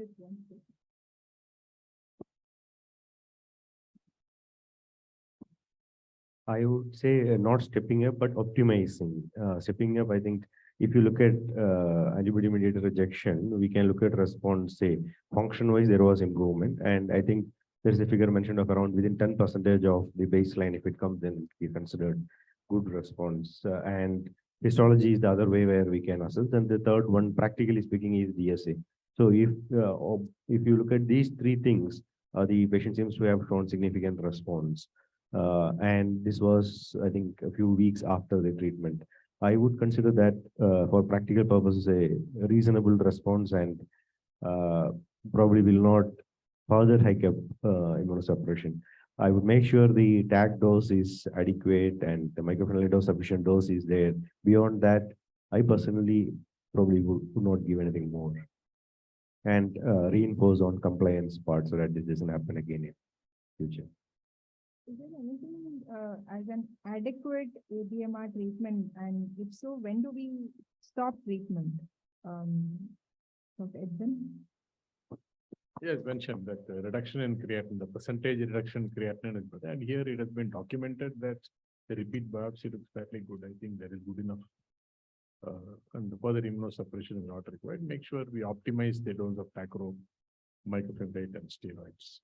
And hike up the prophylaxis against infections because your immunosuppression is quite high. Make sure this patient is on Valgan or cotrimoxazole prophylaxis. Yeah, I think this is a de novo antibody because there were no antibodies prior to transplantation. So de novo antibodies are predominantly related to either non-adherence or decrease in the immunosuppression, which is either done by the patient by non-adherence or maybe iatrogenic by the physician. Because he's doing well. I don't think in the 3.5 years after transplantation, there was any event, either an infection or anything else, because these are the other events which would increase the chances of de novo donor-specific antibodies. So in absence of that, I would think that this was related to non-adherence probably. And there must have been some drug non-compliance. So I would ensure that this is what is being said, that optimize the dosages of these drugs and ensure that there is no further non-compliance or decrease in the immunosuppression in these patients.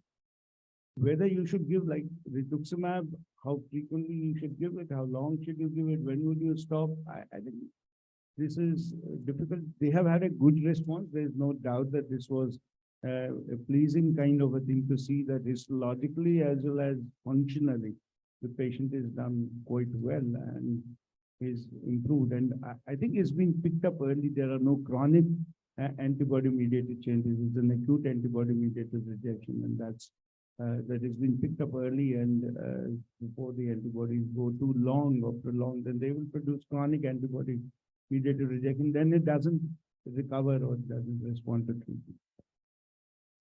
Many times we see the creatinine has gone down, but the urine is still fairly active. There's like a bit of proteinuria, and that kind of takes a longer time to resolve in the actual renal function. the ones are young in the transplant, this one, I feel that that's what happened. And then longer. And, so there is no need to kind of treat just the urine in terms of.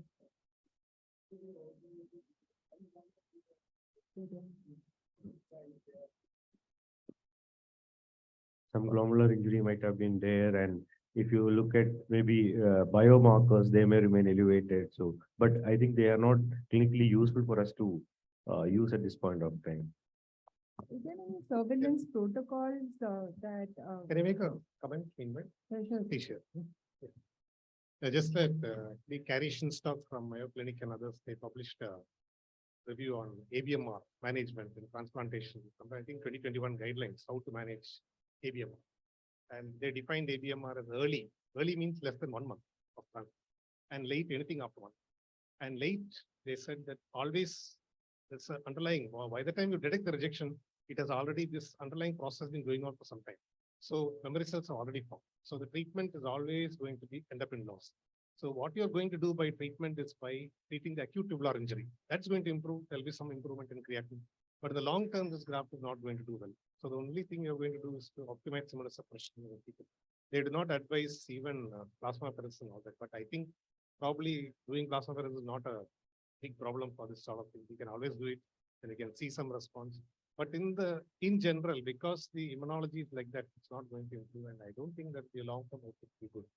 Maybe it may function well for 1 or 2 years. So this is good point. But this is the basic HLA, right? Okay. Swami have it, right? So now we look at the antibody profile when it rejected. So you have A2O211, which is not there, right? A211 is not represented. Okay, then we go to the SAP typing. Okay, this is correct. This is A2 correct. Yes, Okay, A2. A2 correct. So now the issue is that we can't say there is no DSA. There's no DSA based on a four-digit typing. It could be a DSA. It could be a DSA. So the thing is that it is a class 1 antibody mediated rejection. That's why Satish, this guy is very lucky. Now I totally agree with that. I was just wondering what are so the DQ DSA was there a DQ in was the DSA in DQ? DQA, there was a DSA. I think that is not the culprit. Yes. Actually, the hit was by the class 1 antibody. Because Guy is very lucky he got away with and it. also the But cumulative. I think that, yeah. I think the cumulative MFI of Yeah. A2 is also. Exactly. I think it was a class of that. So the learning point is that for postgraduate, class 2 doesn't respond to class 1 and IVIP. Class 1. So, is there any standard protocols that you follow after anybody gets an antibody-mediated rejection, like following up class 1 or class 2 antibodies every 3 months? And I know in the West, they can do it because of the cost. If you are doing every 3 months, DSA is actually not practically possible. So, do you have any other surveillance protocols other than TAC levels and creatinine during the day? Yeah, so Rajiva, issue is that, the best thing is that your graph function, okay? You have, your graph creating reaching the baseline. Maximum you can do a follow-up biopsy. You cannot follow up with single antigen, okay? And screen doesn't give much of information. We have done it many times. So the thing is that suppose you have a frank ABMR earlier after transplant, the patient becomes dialysis dependent. You put everything, he recovers, okay? Your graph function becomes 1. And if you go on chasing these antibodies might come up. Okay, what your graph function is stable. So what are you going to do? So people have looked at those new antibodies that have popped up. So what they have found is that many of them are like subtype IgG2 and IgG4, which is not that harmful. So if you go like that, there are there's no end. So I think that is, the graph function is stable. Just like Dr. Satish told, I said, you cannot expect much. Optimize the immunosuppression and make sure that you of the people. I think that's it. So do you agree? We'll move on to the next case, second last case.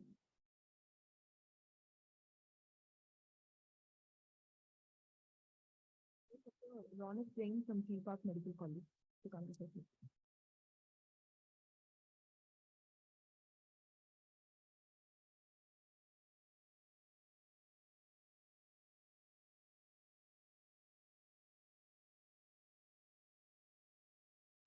Good evening, everyone. First of all, I would like to thank the organizing committee of Triple M for giving me this opportunity to present this case on this platform. I'll be discussing an interesting case of HL incompatible transplant in a young lady and immunological challenges we face. Case details: 32-year-old lady, blood group A positive, para 2, live to abortion 0, last childbirth 8 years back in 2015. Pregnancy-induced hypertension diagnosed during second pregnancy. No documented proteinuria or renal dysfunction during the second pregnancy. Patient was lost to follow-up post-pregnancy. She was diagnosed with CKD in July 2022. She presented with volume overload state and bilateral contracted kidneys. Dialysis vintage of 11 months, and she was on 3/7 hemodialysis, maintenance hemodialysis. Current access is left RCA. So sensitization history, there were 2 pregnancies and multiple blood transfusions at outside center for symptomatic anemia. Prospective renal donor is her husband, ABO compatible, same blood group, B positive. Non-immunological workup, echo, global hypokinesia, ejection fraction of 40%. Moderate pulmonary hypertension, bilateral iliac vessel Doppler was normal. CT chest showed cardiomegaly. CT abdomen showed bilateral contracted kidney. MCU showed no reflux and uroflowmetry was normal. Immunological workup, C3 97, C4 was low, 6, ANA 1+ nucleolar pattern. ENA profile showed nucleosomes which are weakly positive. Direct and indirect Coombs test was negative. Atypical HUS genetic panel was negative, and CMV antibody status D+ and R+. So this is our HLA typing and cross-matching report by lymphocytotoxicity test. I've highlighted the mismatched alleles, and her preliminary cross-match, T-cell cross-match was 5 to 10% negative. Then we went on to do a DSA. The DSA method was Luminex fluorobeads XMAP. Class 1, mean MFI of class 1 was 824, which was negative, and mean fluorescence intensity of class 2 was 3763, which was strongly positive. Due to financial cost constraints, we couldn't do a single antigen bead assay. So coming to the sequence of events, in March 2023, class 1 was 609 and class 2 was 3099. Patient was then given low dose IVIG, 100 milligram per kilogram for 5 doses in each dialysis session. DSA was then repeated post IVIG in April 2023. Class 1 was 436 and class 2 paradoxically was 3763. So now in view of increasing DSA titers, patient was planned for flex before transplant. 2 sessions of flex without IVIG was given before transplant and DSA was repeated. Class 1 was 436 negative and class 2 came back to negative 372. And then the patient was taken up for transplant after obtaining high-risk consent the next day. Our protocol we followed was capsule tacrolimus 0.15 milligram per kilogram and tablet mycophenolate mofetil 1.5 gram per day on day -3. Induction agent given was antithymocyte globulin 1.5 milligram per kilogram, and donor had single artery and vein. Time, warm ischemia time was 7 minutes and cold ischemia time was 47 minutes in this case. Coming to the post-op event, post-op vitals are stable, urine output was adequate. We were monitoring hemoglobin, platelets, and LDH regularly. Serum creatinine was 1.8 on day 1. POD2, patient had good urine output with serum creatinine value of 0.6. Patient had achieved normal graft function by POD2. Now, POD3, patient had a fall in hemoglobin, thrombocytopenia, increased LFTs, high LDH and schistocytes on peripheral smear with graft dysfunction. Serum creatinine was 1.7. The tacro level taken on the same day was 6.8. DSA was repeated on POD3 in view of graft dysfunction. Class 1 was 1752 positive and class 2 3315, which was strongly positive. I would just want to highlight that class 1 was negative pre-transplant, which had now become positive post-transplant. So serum creatinine tends by 0.6 to 1.1 to 1.7 to 2. We strongly suspected ABMR. Urine output reduced to more than 50% of the previous day's output on POD3. The urine routine on POD1 showed albumin trace, which then increased to albumin 3+ on POD3. The patient was given pulse steroid 500 milligram per day for 3 days and started on flex with IVIG 200 milligram per kilogram per dose on POD4. 3 sessions of flex with IVIG was given. Persistent graft dysfunction despite flex and DSA was again repeated. This time class 1 was 1692 persistently positive and class 2 was 4089 strongly positive.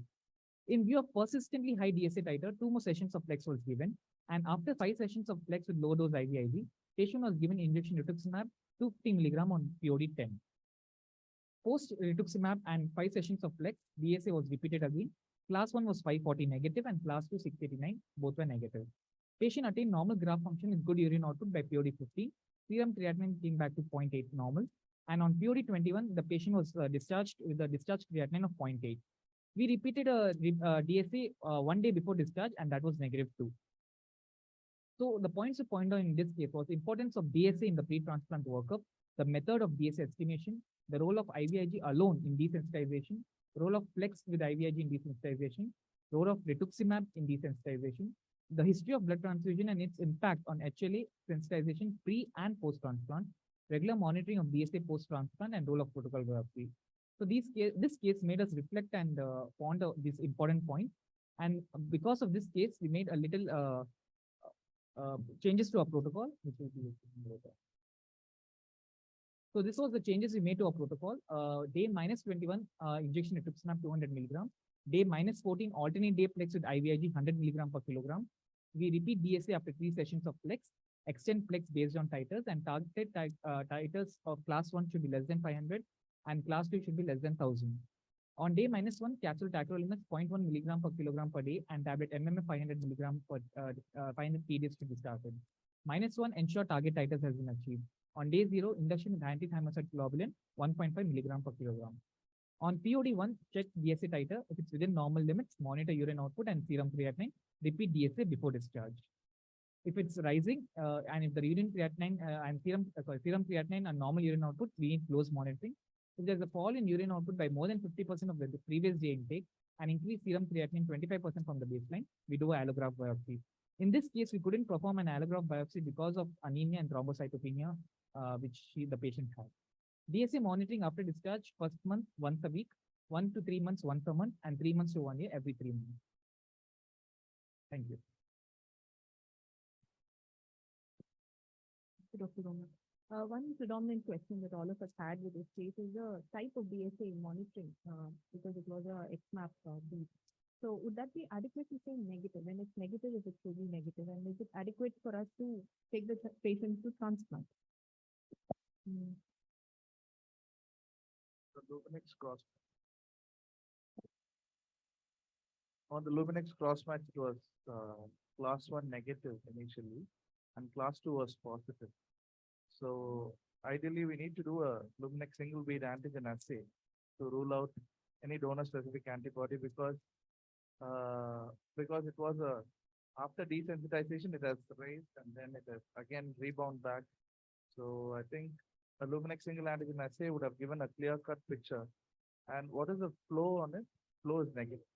Flow is not. Flow is not done. So that too sensitive solid assays have not been performed, I think. You know, when I look at this, the way that lysate DSA has gone in this case, this is like a fairy tale test. I wish every patient would go like this. Then I would say that lysate based DSA is the best test in the world. But this doesn't happen in real life.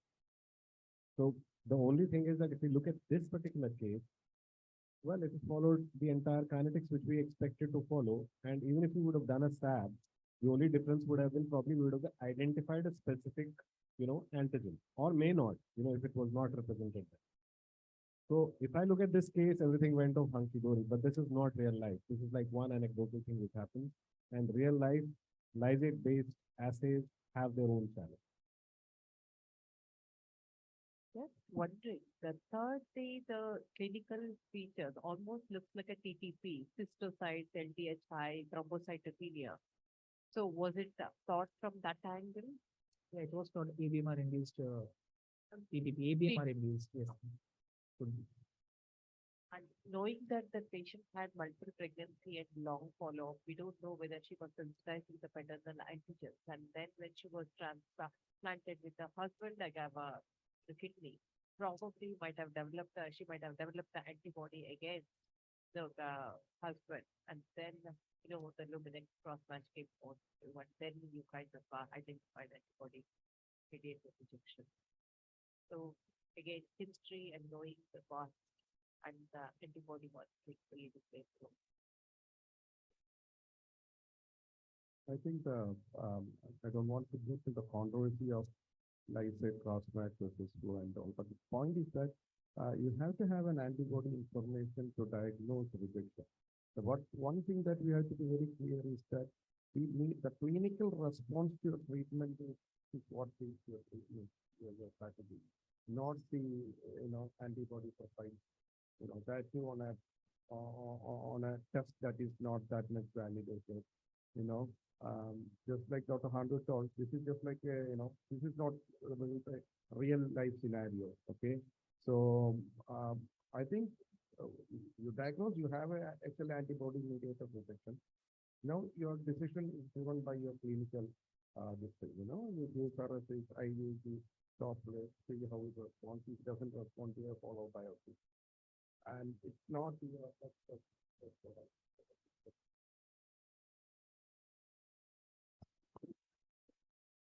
okay. This patient will have a follow-up, which I think is not going to be easy. It's going to be still a course which is going to be, I think, filled with multiple episodes of an antibody-mediated rejection, and the long-term outcomes probably may not be the best in the young patient. So this is a kind of a donor which we know that he is going to be, has had an acute antibody-mediated rejection, which are, although unfortunately have not been proven in more, but clinical responses and the way it is behaved is like an antibody-mediated rejection. So this is going to be a memory husband donor with a pre-formed kind of an antibody which were low titers, and with the kidney transplant would become suddenly high. So they are going to haunt you again and again, and I think one needs to keep the immunosuppression quite high, and obviously your monitoring will need to be more intense in this kind of a thing.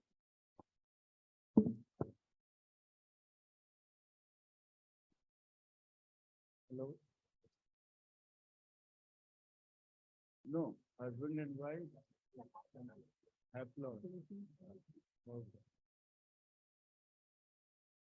Amongst Muslims, it does happen very often. Amongst Hindus, usually unlikely, but then maybe are these highly prevalent antigens, which are the ones which are, so they are probably that's the common antigen which are prevalent.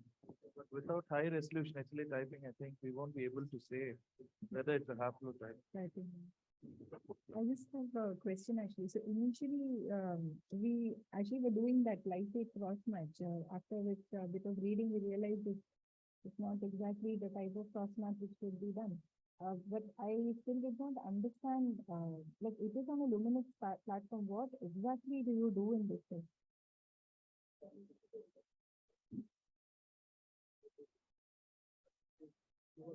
You were my teacher, so you should take that.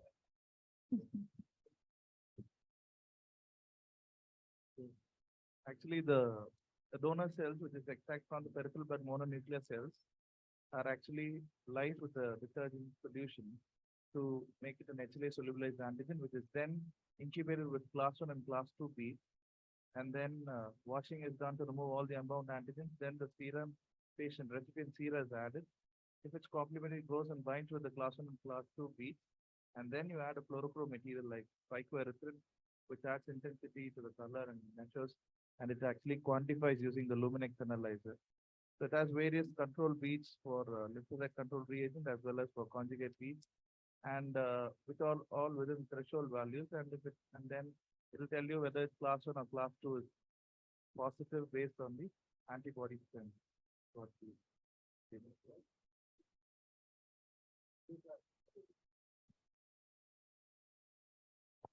These antigens which you extract, which the cells once they disintegrate, and whether these antigens go on to the feed in the same concentration, and what happens, they may get denatured and therefore may not be active at all. So you have both possibilities of, and after denaturing, they may change their characteristics, and so you may have a false positive as well as a high false negative result as well. And this is what the study from Vellore, Dr. Chaco had published on those two patients as well. So it's a test which at one point of time before the single antigen beads were being tested, because these were expensive, and people found this test to be easy because it was more cost effective. Theoretically, it looks very good test because you have specifically donor cells, which is being tested. So in comparison to the single lumen assay, which is the beads which are there. So theoretically good test, but practically not a good test.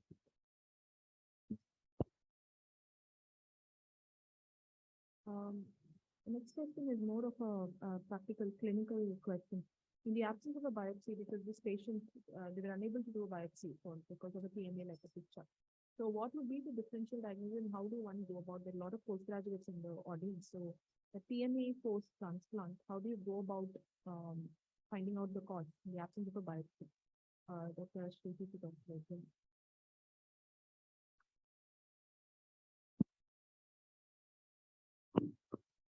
Uh, I would say, no, we will look at multiple things. It can be de novo or it can be a recurrent thing. So we will carefully look at the history.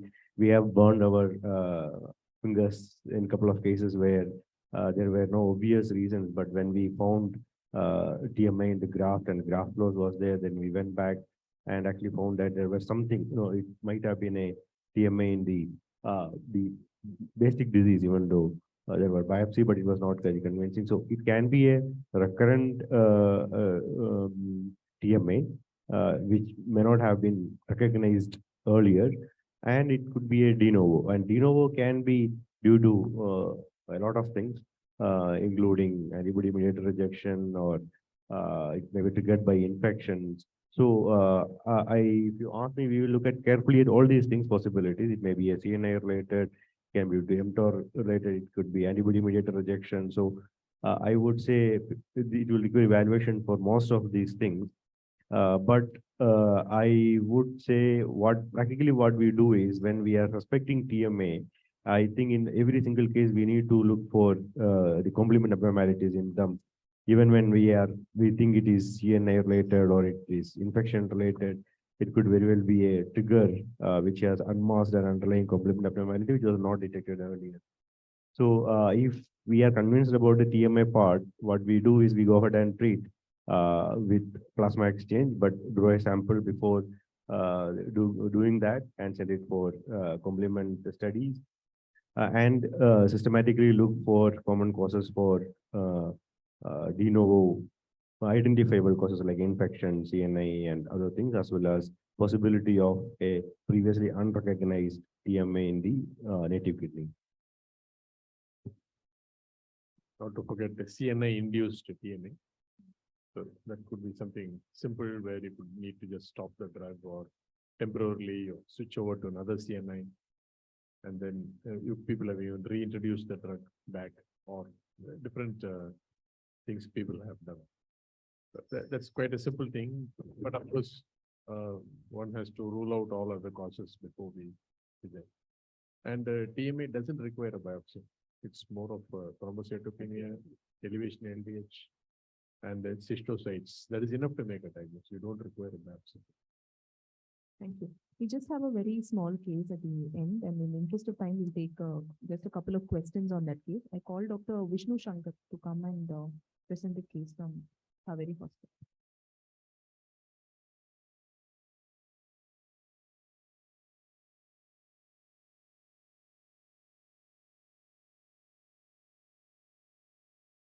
Good evening, one and all. Thank you to the organizing committee for giving me this opportunity to discuss this forum. I am Dr. Vishnu Shankar, DR Medicine from Haveri Hospital, Chennai. I am going to discuss an interesting case of false positive cross-match in ABO inflammatory transplant, which we encountered recently. Brief history. This 33-year-old female, one case of systemic hypertension since 2014, CKD directed in 2017. She reached the end-stage renal disease in 2022. She is asymptomatic at the time, hence plans for preemptive renal transplantation. There is no significant sensitization history. She is a para-1 live one, no history of abortions, no history of blood transfusion, no other previous organ transplantation. Her mother was released from the kidney. She is 50 years old female, no comorbidities. So this is the ABO inflammatory transplant between B2O. So HLA dating between donor and recipient is done. It shows 5/6 antigen match with donor and class 1, class 2. The initial workup revealed CTC cross-match is negative, since cross-matching was not done. DSA then showed class 1 was positive with MFI of 2016 and class 2 was negative. Since CTC is negative and the DSA was positive, we did single antigen beta assay. The single antigen beta assay is positive for class 1, that is C17:01, and negative for class 2 IgG antibodies. Since here CDC was negative and single antigen beta assay was positive only for class C antigen, which is not major antigen transplantation, and there is a less immunological risk, we decided to go to transplant. So as per de-escalation protocol, 2 weeks before transplant, we started on triple immunosuppressions with tacrolimus 2 mg BD, MMF 500 mg, prednisolone 30 mg, and the baseline antibody titer was 1:512.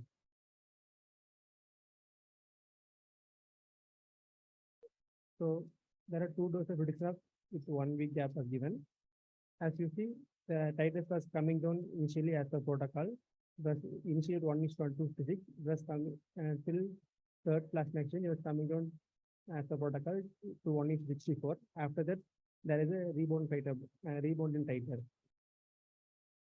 Then after 7 seconds of plasma exchange, titer stuck at 1:64, and then the patient can also had fever. And then we did work up to rule out the infections, and then in COVID-19 RT-PCR was sent, it was found to be negative. And then the fever settled in next 2 days. And then we further did 2 cycles of plasma exchange with IVIG was added for its immunomodulating effect. And then even with the plasma and titer was stuck at 1:32. So the third dose of rituximab was given.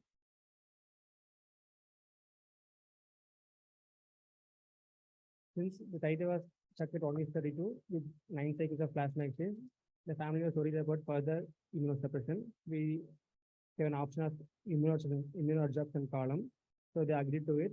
So after running 6 hours of immunoadjuvant column, the titer reduced from 1:32 to 1:2. So as a pre-transplant, we sent again DSA, which was found to be negative. Here the class 1, which was initially positive, came to negative. But after toiling so much to reduce the titers, we end up with CDC cross-match was weakly positive.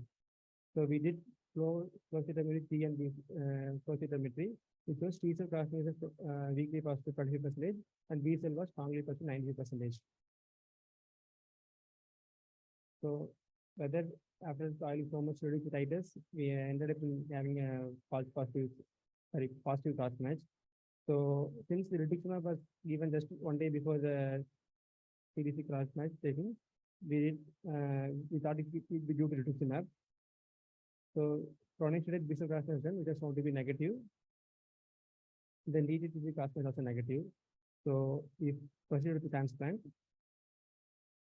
So post-operatively, the patient was uneventful. There is no further rise in antibody titer for the next 2 weeks. Patient normal graft function, which had an adequate of 0.4. Currently, patients in regular follow-up doing good. Thank you. Thank you, Dr. Vishnu. Just 2 quick questions. So it was mentioned as because it's anti-HLA-C antibody that they first picked up in a DSA. Should it be brushed off like saying it's not a major antigen and not taken seriously, not attempt to desensitization in that case? We know that compared to HLA-A and B, HLA-C is much less for that antigen, right? However, because identified there is an HLA-C antibody is there, I would be very uncomfortable to just going ahead without knowing, well, is it donor specific or not.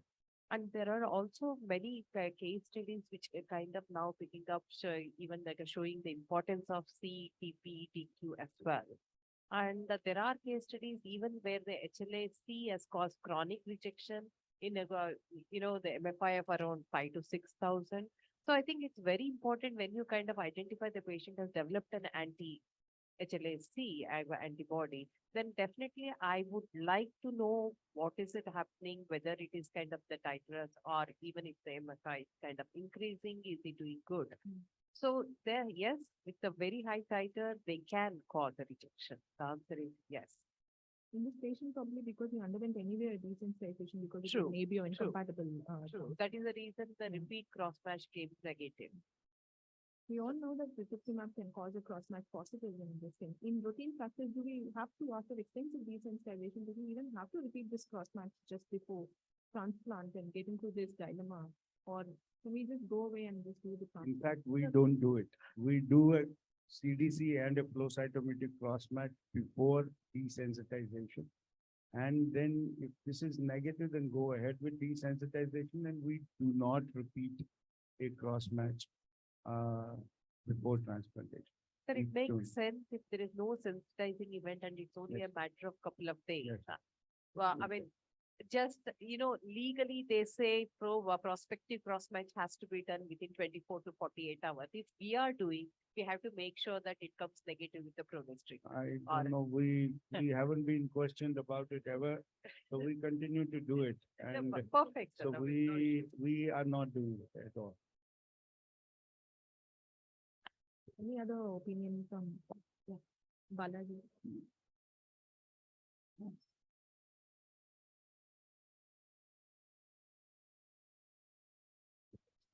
And B56, I believe, it is BW4 or BW6. You'll have to see whether this particular C is associated with BW4 antigen or BW6 antigen to check whether there is a cross-reactive group there.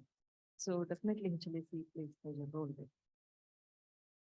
The other thing is about the antibodies, the anti-APO antibodies. Now, what titer would one be good enough? And I think this is still debatable, actually. I am still not convinced as to what these antibodies really mean. There are groups in Japan which are now comfortable without desensitization of 1:64.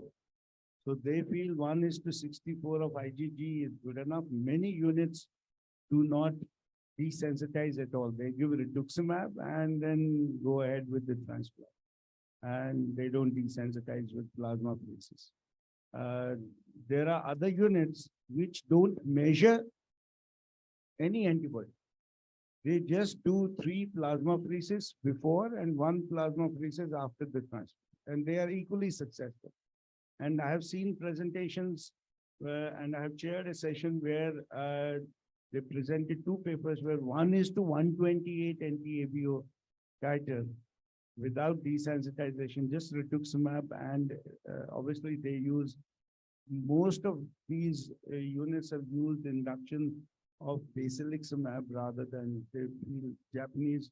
I don't think hemoglobin is used in that country. They use basiliximab as the induction agent. And they give rituximab, probably 200 milligrams is these days considered to be good enough. But in this patient, we required barely. But probably if you had achieved that, I think you had gone up to 1:16. I would have done the transplant next day. I wouldn't have looked at we don't do the antibodies on the day of transplant. I don't look for that rebound. If I got 1:16 the last day, next day is posted for transplant. And we don't do post-transplant monitoring also unless the creatinine goes up. I'm Dr. Balaji, a nephrologist at Kaveri, sir. We had a small doubt, this CDC cross match just before transplant, the B cell, we well knew it was due to rituximab and pronase was also negative. That we also had a positive T cell cross match, flow was 25%. But as I was listening to the discussion, if IVIG is not the reason for a flow T cell cross match, as Dr. Handu said, there were some literature evidence to say if anti-B antibodies coated on the donor T lymphocytes. I just wanted to ask Dr. Rajeshwari if she has experience in removing those antibodies and making the test positive, especially in ABO incompatible transplants. To be honest, I've read it in the literature that it can cause anti-blood group antibodies can absorb on the lymphocyte, even though they don't have an antigens like blood group antigens on the lymphocyte. But especially in if the recipient is O, and there is a very high titer of anti-A, anti-B. And second thing is, and unlike the A and B, where the anti-B is the IgM type, in O type, when it's anti-A, anti-B is 50% is IgG and 50% is IgM. So I don't know, is there anything to do with the O, but this is the known phenomenon with the O group recipient where it's kind of, transplanted with a P, where there is occasionally false positive or can come across. And basically, I just read it in the literature. I guess they kind of did it with the T cell, they kind of incubated Yeah, once it's exactly. absorbed, Yes, and then yes. the cross match came Papers negative. from Japan only again. Huh. Yeah. So it's a very rare phenomenon. We kind of only, I think, once it was like false positive like this has come up, that time we kind of searched everything, all the literature, Okay, and vaguely I remember, but I have not come across myself. Thank you. Actually, for ABO compatible transplants, we also have started doing now a single antigen read in all the patients.